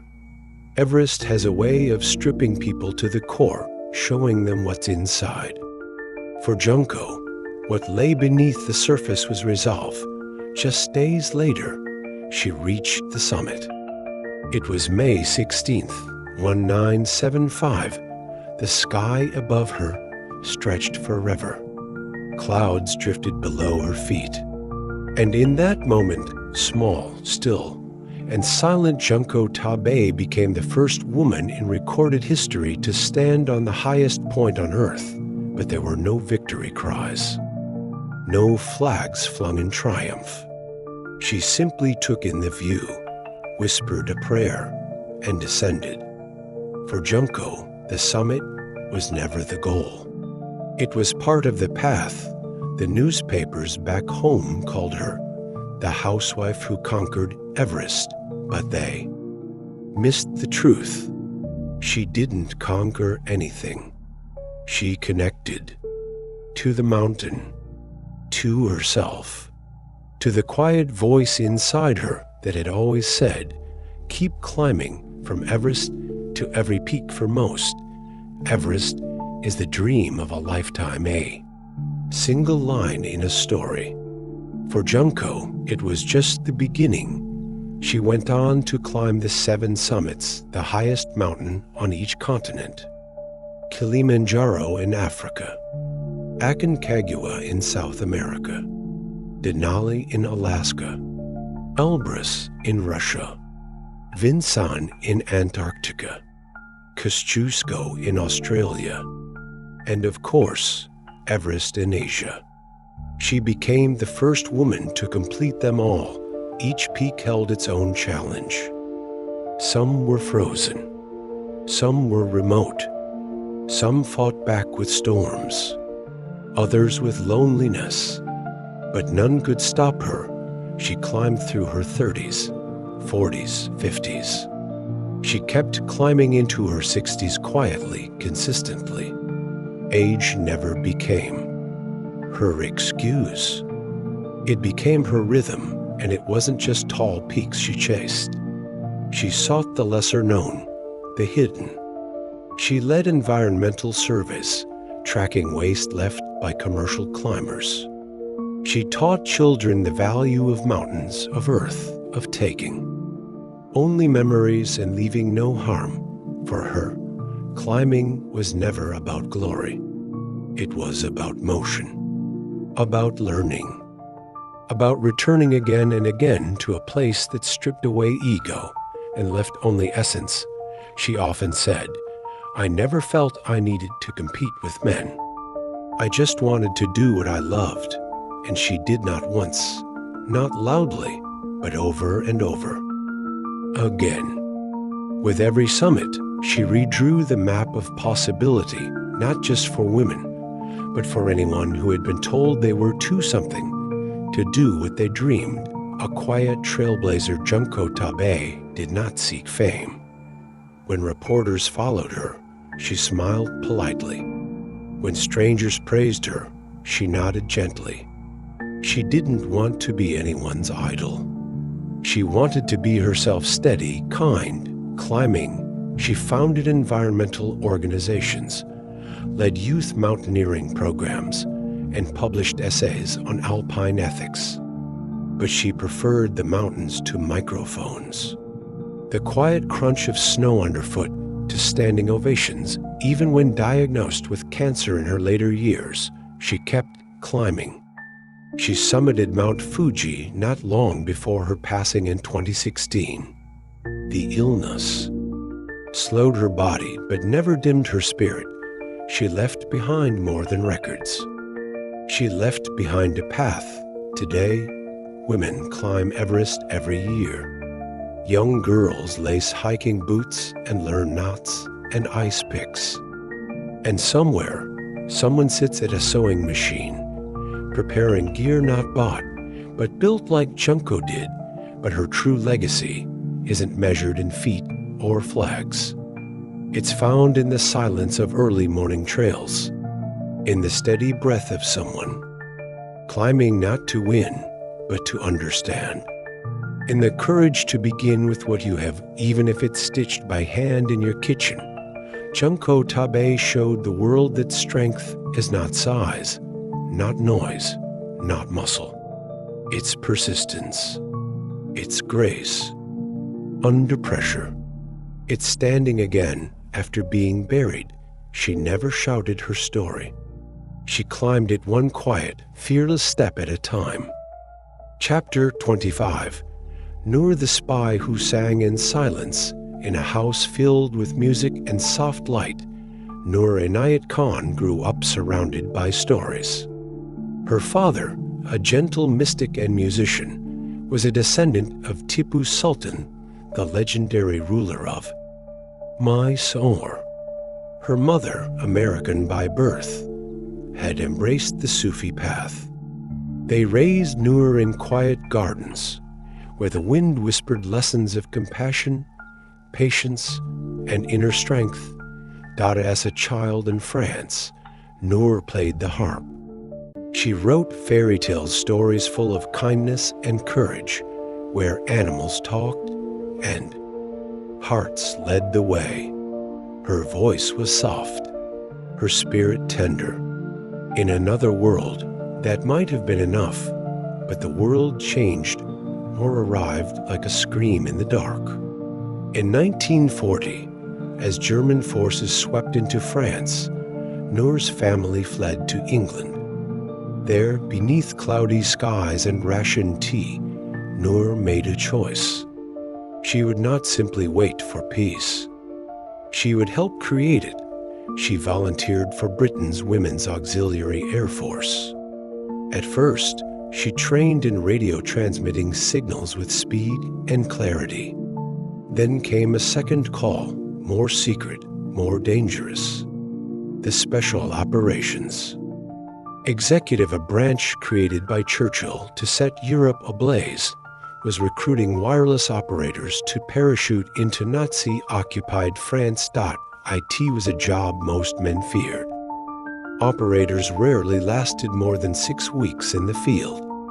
Captured, they were tortured and killed. But Noor said yes. She was small, polite, and deeply principled, a pacifist by faith, a gentle writer by calling. But something within her was stronger than fear. She didn't want to carry a weapon. She wanted to carry truth. She didn't want to harm. She wanted to help. And so she trained not to fight, but to endure. The voice in the radio in June of 1943, Noor Inayat Khan landed in France under the cover of night. The parachute folded behind her. Ahead, the shadows of Paris stretched long and cold. She became Madeleine. Her real name vanished into silence. She carried no gun. Just a wireless set hidden in a suitcase. Wires coiled like nerves, batteries heavy as secrets. In the daylight, she moved through the city like a ghost. In the darkness, she became a voice tapping, clicking, transmitting coded messages to London.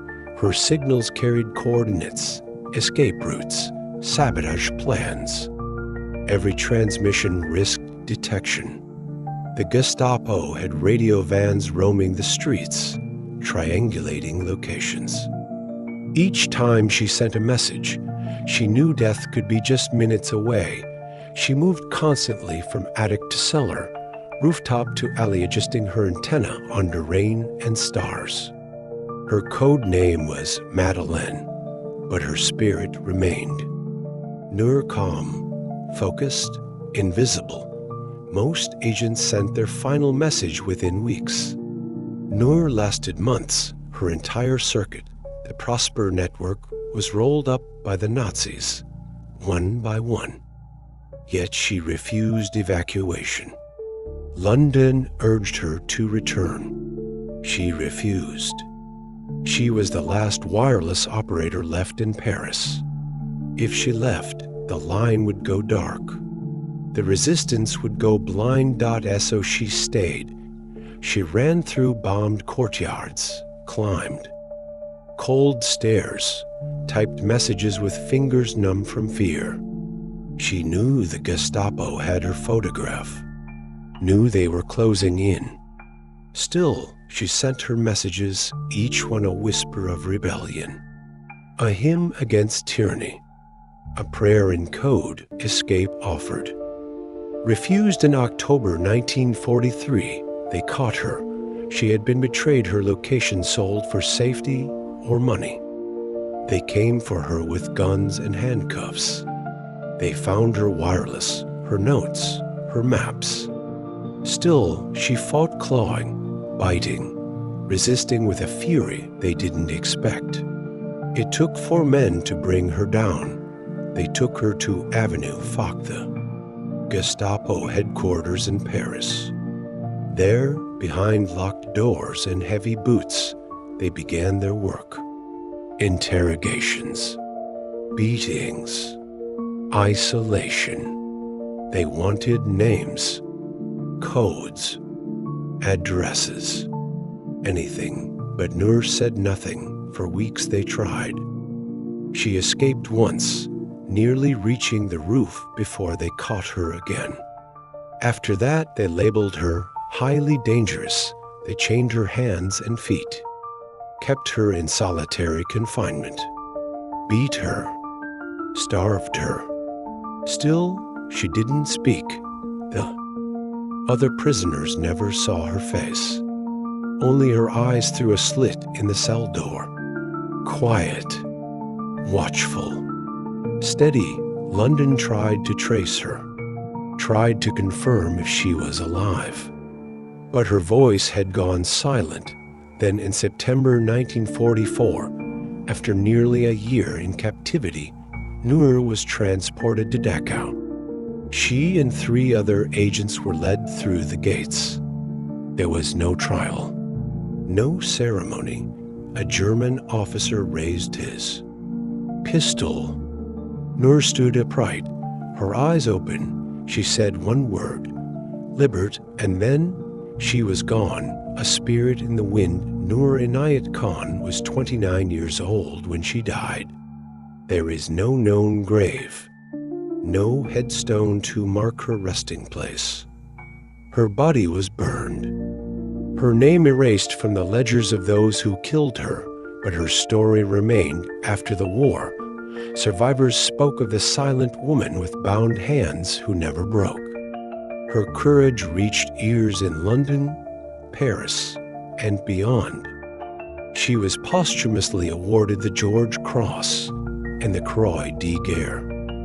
A blue plaque marks her childhood home in London. A bronze statue stands in Gordon Square.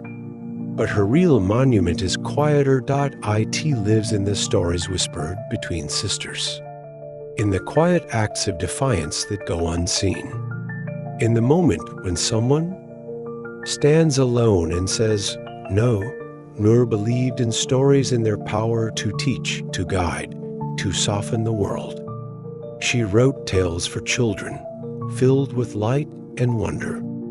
In the end, her own story became the most powerful of all.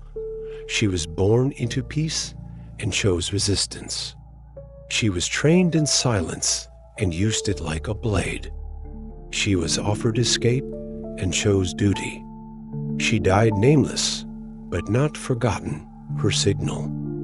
Long buried under history, still echoes not as static, but as song. She is the voice in the wire, the hands in the dark, the soft strength that sings even when no one is listening.